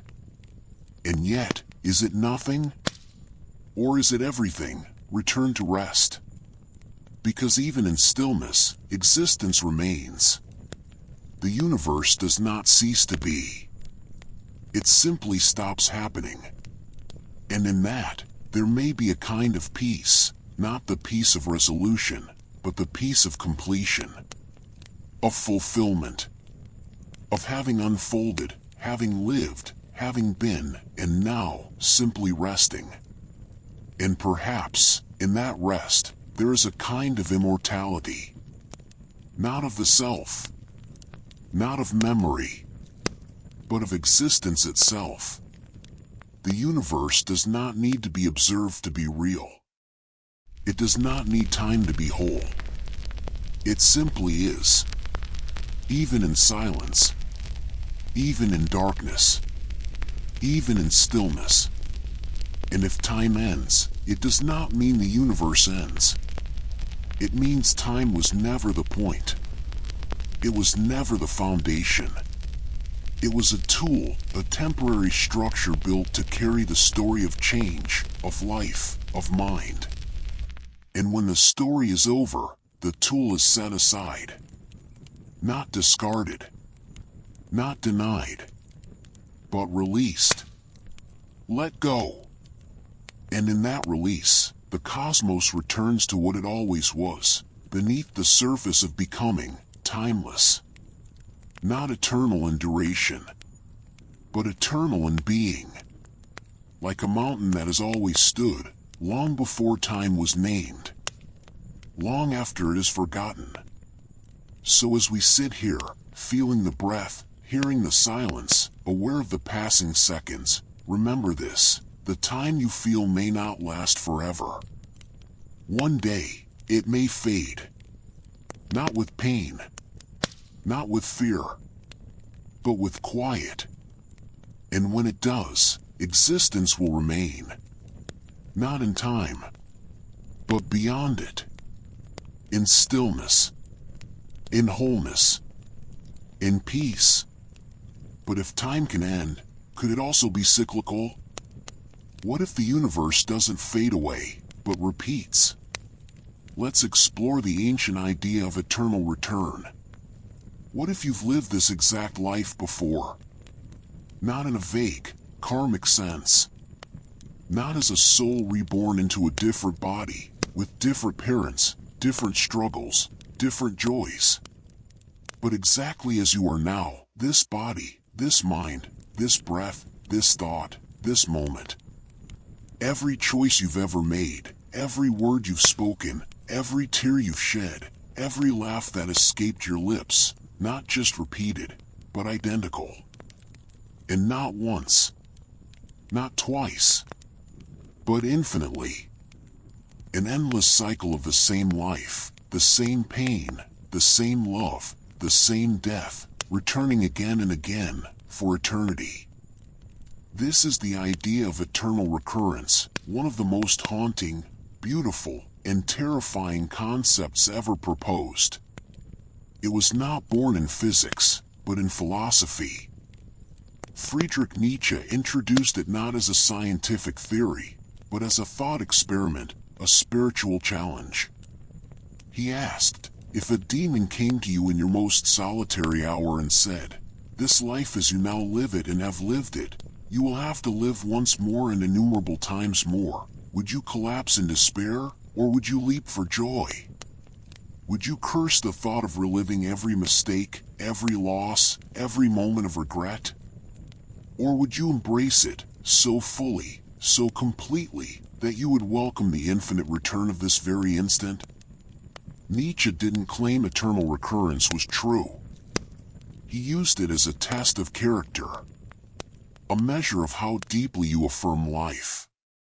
If you could say yes to living this life again and again, without change, without escape, then you have achieved what he called the more fatty love of fate. You have transcended resentment. You have become free, not because you changed the world, but because you embraced it, exactly as it is. But what if eternal recurrence isn't just philosophy? What if it isn't metaphor? What if, in the cold mathematics of the cosmos, it is not only possible, but inevitable? To understand how, we must return to the nature of time, entropy, and the structure of the universe. Earlier, we explored the idea of the heat death, a future in which the universe expands forever, stars burn out, black holes evaporate, and all activity ceases in a state of maximum entropy. A cold, dark, silent end. But what if that's not the end? What if, after an eternity of stillness, the universe finds a way to begin again?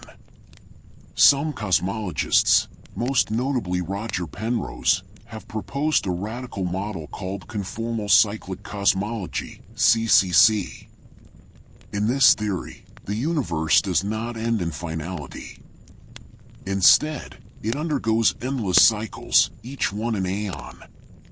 Each begins with a big bang and ends in infinite expansion. But here's the twist: the far, far future of one aeon becomes the big bang of the next. How? Through a mathematical transformation called conformal rescaling. As the universe expands and dilutes, all matter decays, particles lose mass, and space-time becomes smooth and featureless. In this state, Penrose argues, the concept of scale, of size, distance, time, loses meaning. Without mass, there is no ruler. Without change, there is no clock. The universe becomes timeless, infinite, and indistinguishable from the hot, dense, smooth state of the Big Bang. The end is the beginning. Not in a poetic sense, in a geometric one. The infinite future of one universe connects seamlessly to the infinite past of the next, like two sheets of paper joined at their edges. And in this cyclical model, the same configurations of matter and energy could, over infinite cycles, repeat. Not necessarily every time. Not with perfect symmetry. But given infinite time and a finite number of possible arrangements, a concept rooted in statistical mechanics, then every possible state must recur. This is known as the Poincaré recurrence theorem, which states that in a finite system with fixed energy, given enough time, the system will return arbitrarily close to its initial state.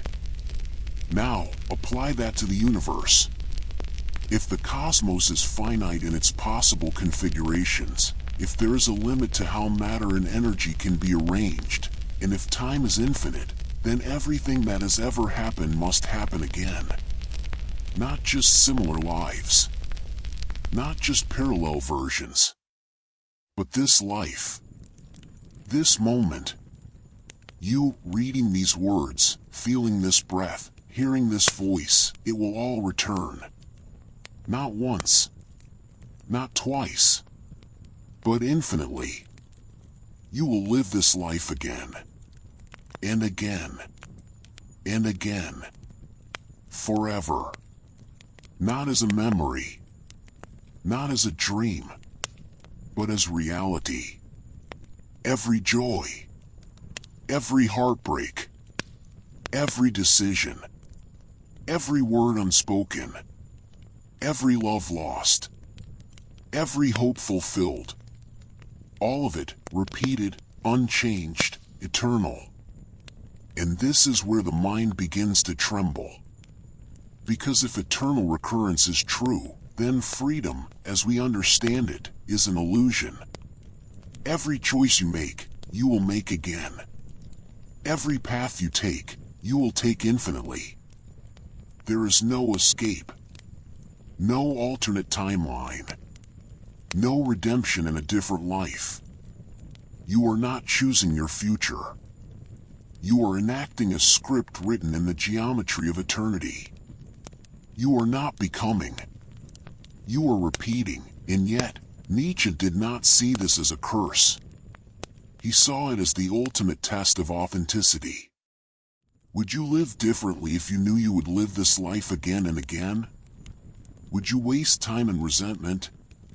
In fear? In half-hearted choices? Or would you live so intensely, so passionately, so fully, that you would welcome the infinite return of every moment?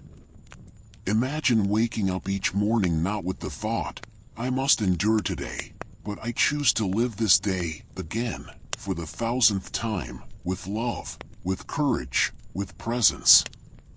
Imagine facing pain not as something to escape, but as part of the fabric of a life you have chosen to affirm, over and over, for eternity. This is not nihilism. It is the opposite. It is a radical yes to existence. A love so deep it embraces even suffering, because without it, the joy would not be real. And yet, the mind resists. The thought of infinite repetition can feel like a prison. A cosmic Groundhog Day with no exit. No novelty. No true end. No finality. Just the same story, over and over, with no variation. Where is the freedom in that? Where is the meaning? But perhaps meaning is not in escaping the loop, but in dancing within it. Consider, even if the universe repeats, your experience of it does not. Each time you live this life, you are not aware of the previous cycles. There is no memory of having done this before. No fatigue from infinite repetition.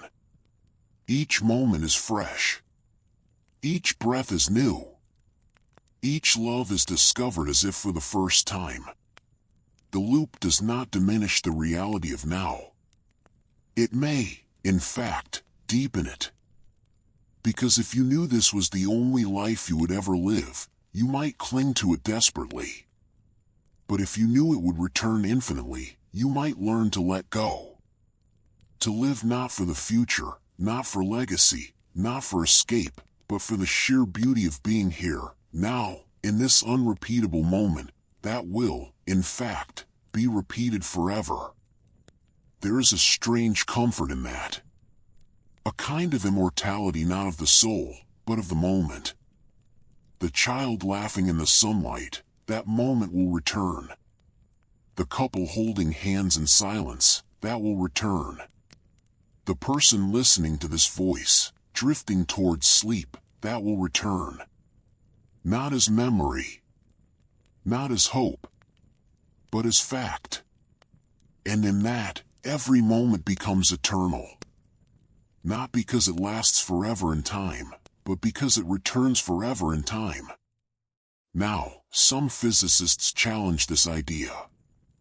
They argue that the universe may not be finite in its configurations. Quantum mechanics introduces randomness. Entropy may never truly reset. The arrow of time may prevent true recurrence. And even if the cosmos cycles, the details may never repeat exactly. But Penrose's model offers a different kind of recurrence. He suggests that patterns, large-scale structures in the cosmic microwave background, may carry imprints from previous eons. Some researchers have even claimed to detect concentric rings in the CMB that could be echoes of black hole collisions from a prior universe. If true, it would be the first empirical hint that our cosmos is part of an endless cycle, that the Big Bang was not the beginning, but a transition. And if the universe cycles, then so might consciousness. Not the same soul, not the same identity, but the same conditions, the same arrangements, giving rise to beings who feel, think, love, suffer, just as you do. You may not be you in the next aeon, but someone like you will be. And they will ask the same questions, feel the same wonder, listen to the same words. And so, in a way, you return. Not as memory, not as spirit, but as pattern, as possibility, as inevitability. Let the weight of eternity press gently. Would you live the same life, over and over, without regret? Would you say yes to every moment, the pain as much as the joy? Would you embrace the loop not as a prison, but as a dance? Because if eternal recurrence is true, then this moment, this breath, This silence, this awareness, is not fleeting. It is eternal. It has happened before. It will happen again. And again. And again. Until the end of time. And beyond. And in that, there is a kind of freedom. Not the freedom to change the story, but the freedom to love it, to live it, to be it, fully, completely, without reservation.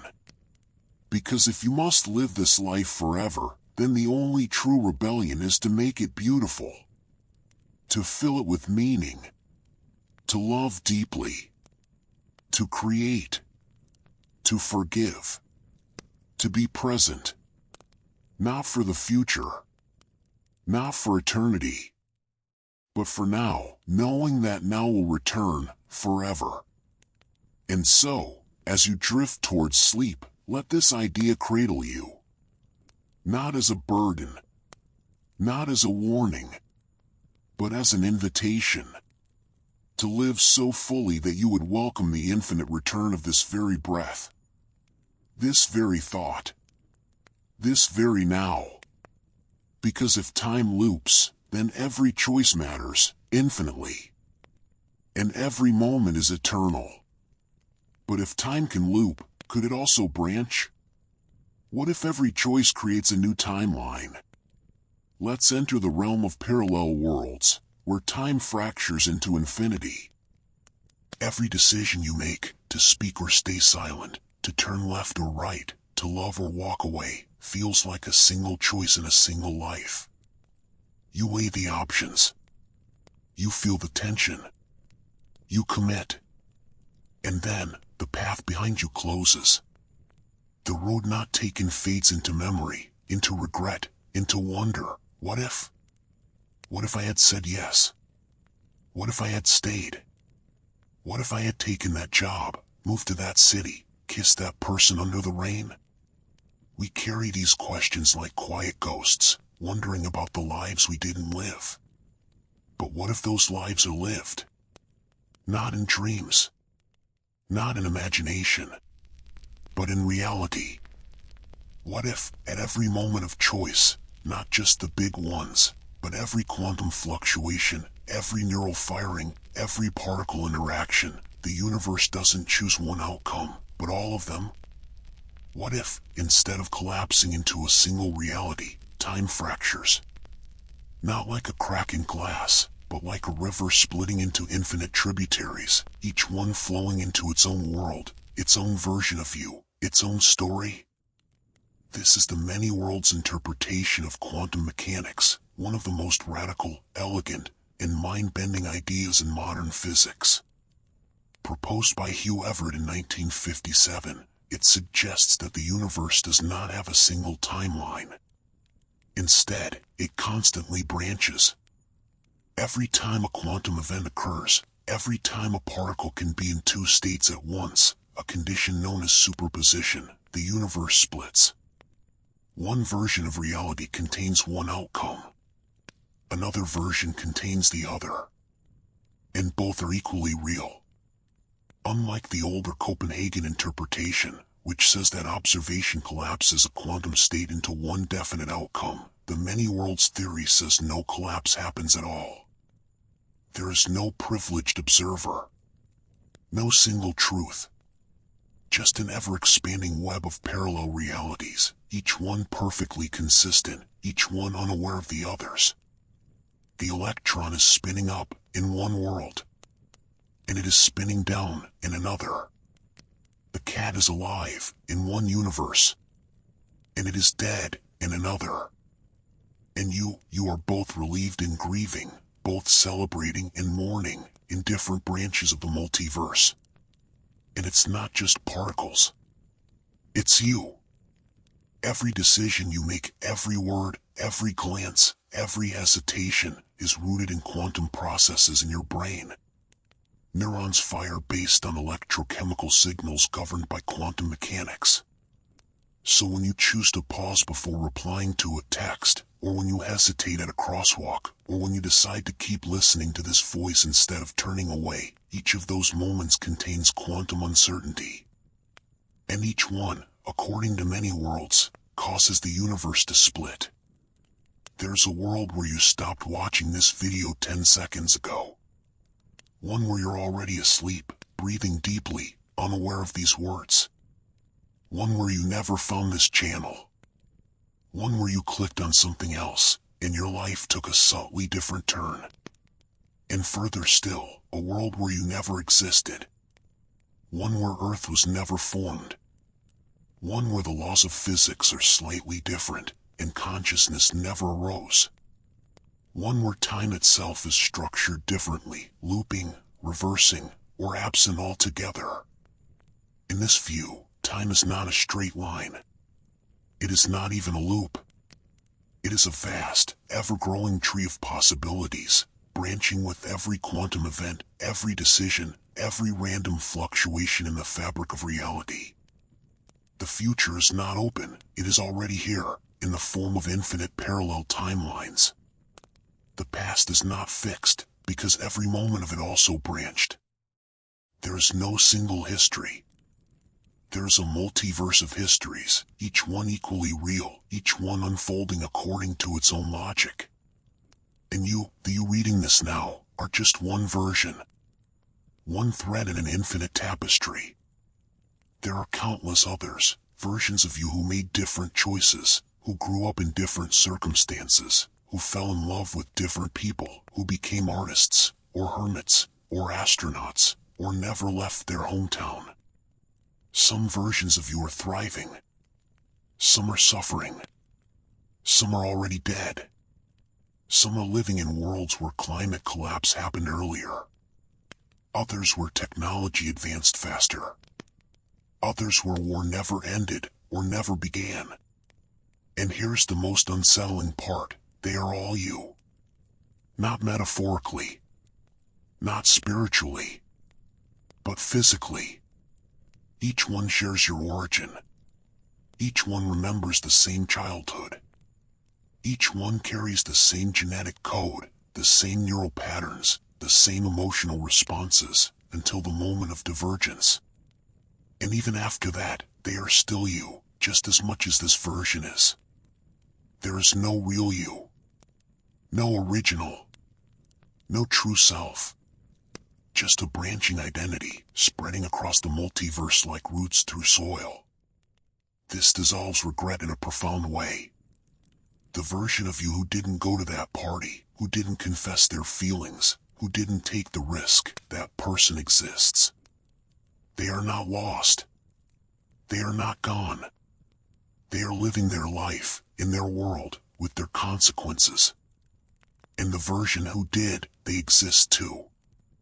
Both are real. Both are valid. Both are you. So there is no need to mourn the road not taken. It was taken, just not by this particular strand of your identity. But it also shatters the illusion of uniqueness. You are not one person. You are countless. And none of them is more real than the others. You are not the protagonist of a single story. You are a character in an infinite library of stories, each one equally true, each one unaware of the others. There is no central narrative. No grand arc. Just an endless proliferation of lives, all branching from the same source, and this raises a haunting question. If every possibility exists, then what is the meaning of choice? When you make a decision, you don't change the future. You don't create a new path.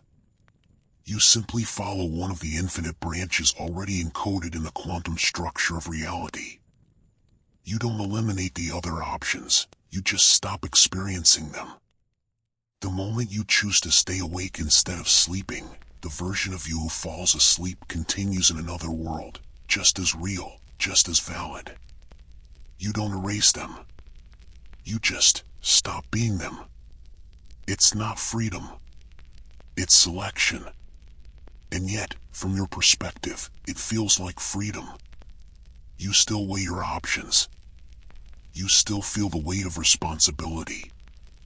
You still experience joy, guilt, pride, regret. Because this branch, this version of reality, is the only one you're aware of. The others are invisible, untouchable, unknowable. So even if all possibilities exist, your experience is still linear, still singular, still real. And in that, there is still meaning. Not because you chose the right path, because all paths are taken, but because you live this one, fully, consciously, with care, with love, with presence. Because even in a multiverse of infinite versions, this moment, this breath, is where you are. And that matters. Now, some physicists resist the many worlds interpretation. It feels extravagant. Infinite universes, countless versions of every person. It seems to violate Occam's razor, the principle that simpler explanations are better. But proponents argue that many worlds is actually simpler than collapse theories, because it doesn't require a mysterious process of wave function collapse, or a special role for consciousness. It just takes quantum mechanics at face value. If the math says all possibilities exist, then they do. The universe doesn't pick one. It keeps them all. And there's growing indirect evidence. Quantum interference, entanglement, and the success of quantum computing all align with the idea that multiple states coexist. The math works. The predictions hold. The only thing that doesn't is our intuition. But perhaps our intuition is the thing that needs to evolve. Because if the multiverse is real, then identity itself must be redefined. You are not a fixed self moving through time. You are a process, a continuous splitting of possibilities, a wave of potentiality unfolding across realities. The you of 5 minutes ago is already gone, not just because time passed, but because countless versions of you have branched off since then. The self is not a thing. It is a trajectory, one path among infinite others. And in that, there is both loss and liberation. Loss, because you are not unique. You are not the only one. Your life is not the only one that matters. Liberation, because no choice is final. No mistake is absolute. Every possibility is realized somewhere. Every dream is lived. Every fear is faced. Every version of you gets to exist. Rest in the silence. A multiverse where every possibility breathes, and every version of you is real. The child who wanted to be an astronaut, they are flying among the stars in another world. The one who feared love, they are holding someone's hand in the rain. The one who gave up, they are trying again, somewhere else. The one who never existed, they are imagined, at least, in the mind of this version of you. And you, here, now, are just one expression of a much larger existence. Not the center. Not the original. But a note in an infinite symphony. A ripple in an endless ocean. A single voice in a chorus of selves. And yet, you are here. Listening. Breathing. Aware. And that is enough. Because even in a multiverse, this experience is real. This moment is not less meaningful because others exist. It is more meaningful because it is yours. Not the only one, but the one you inhabit. And in that, there is peace. Not the peace of finality, but the peace of belonging to something vast. Something eternal. Something beyond comprehension. So as you drift towards sleep, let this idea cradle you. Not as a burden, not as a confusion, but as a comfort. You are not alone in your choices. Every path is taken. Every life is lived.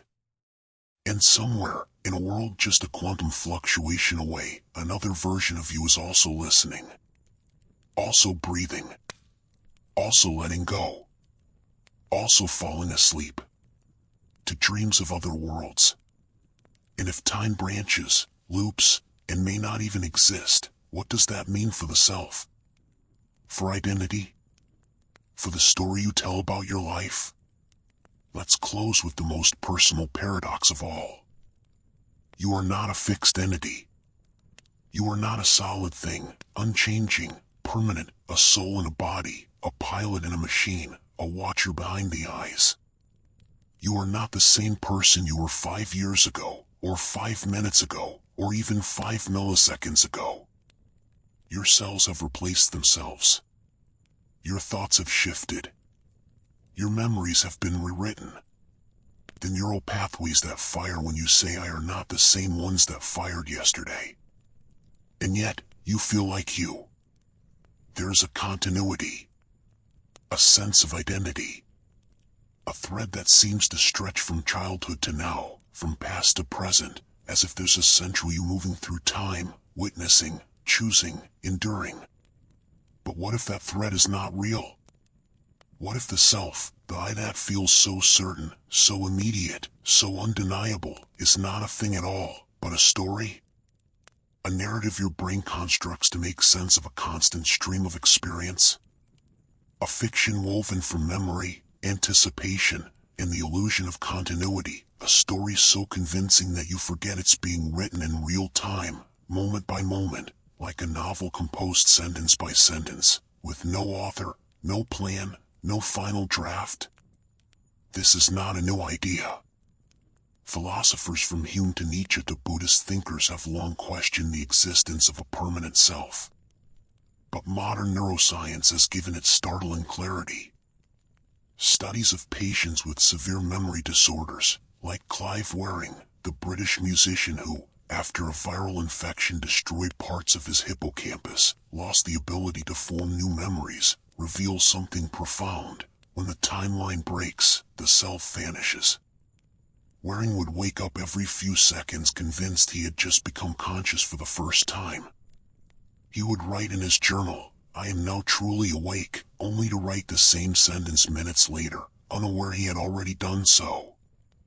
He had no past, no future, no identity, just an eternal, fragmented present. And yet, his brain was still functioning. His emotions, his voice, his musical talent, all remained. But without memory, there was no I. No continuity. No story. The self wasn't destroyed, it was unmade.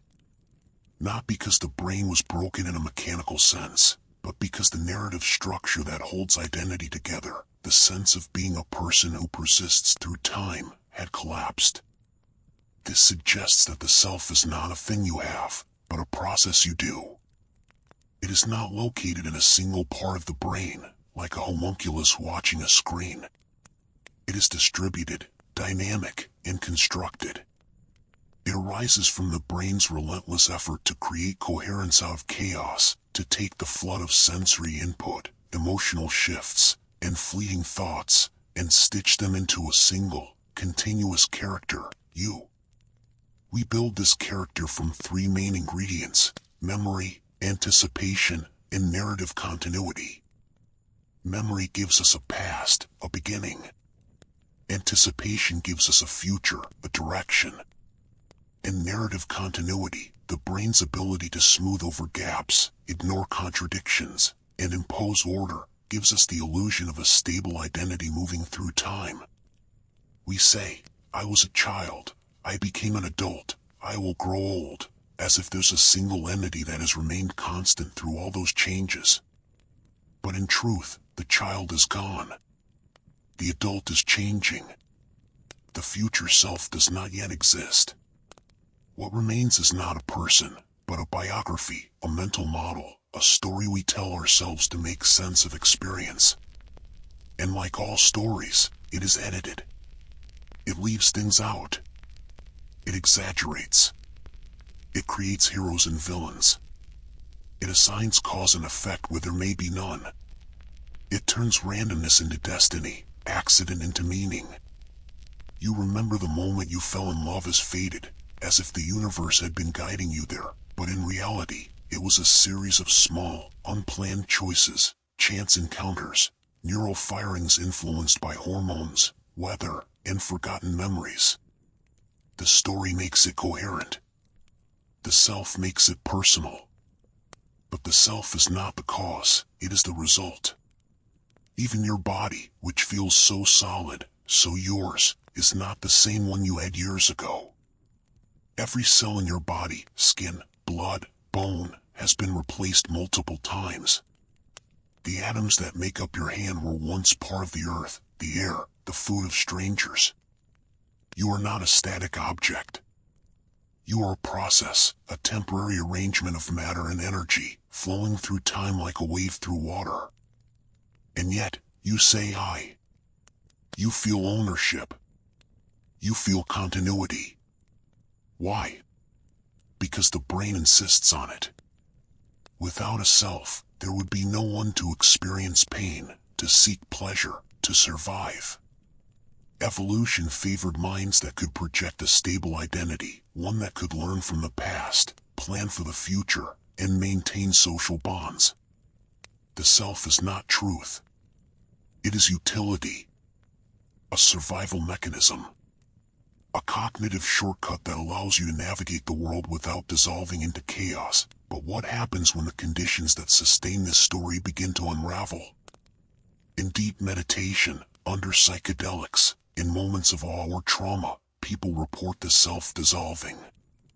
The sense of I fades. Boundaries between self and world blur. There is no watcher.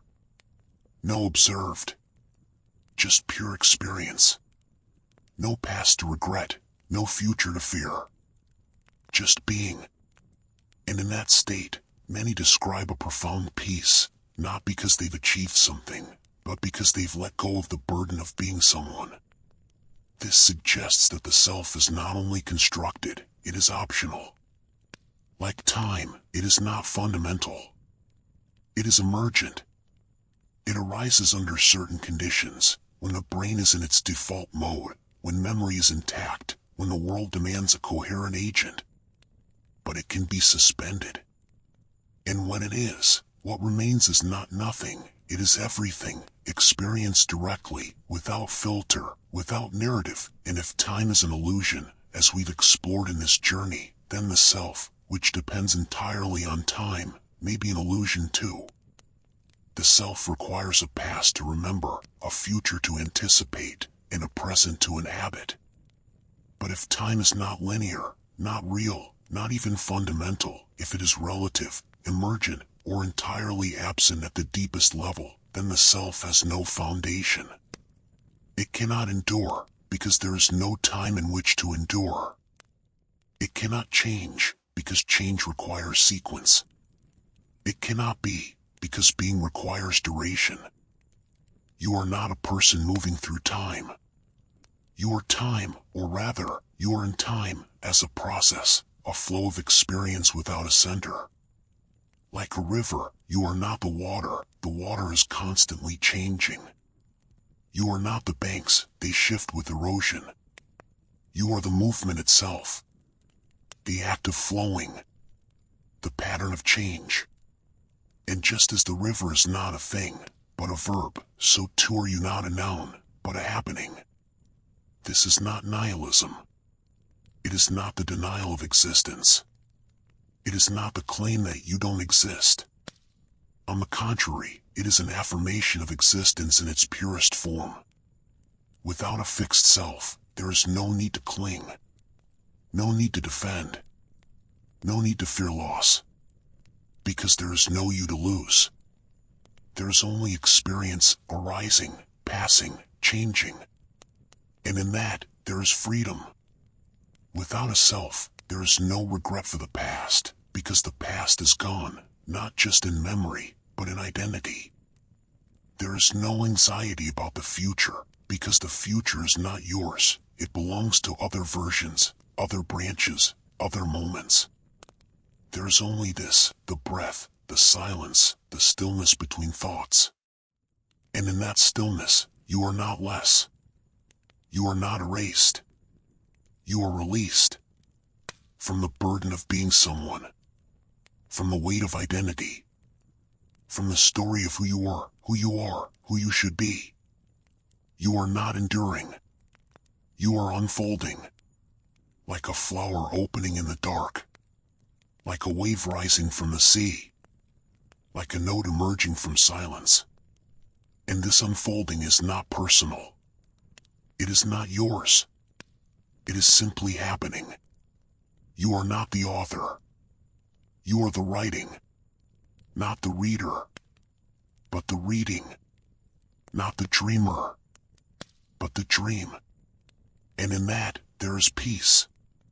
Not the peace of final answers, not the peace of certainty, but the peace of letting go. Breathe.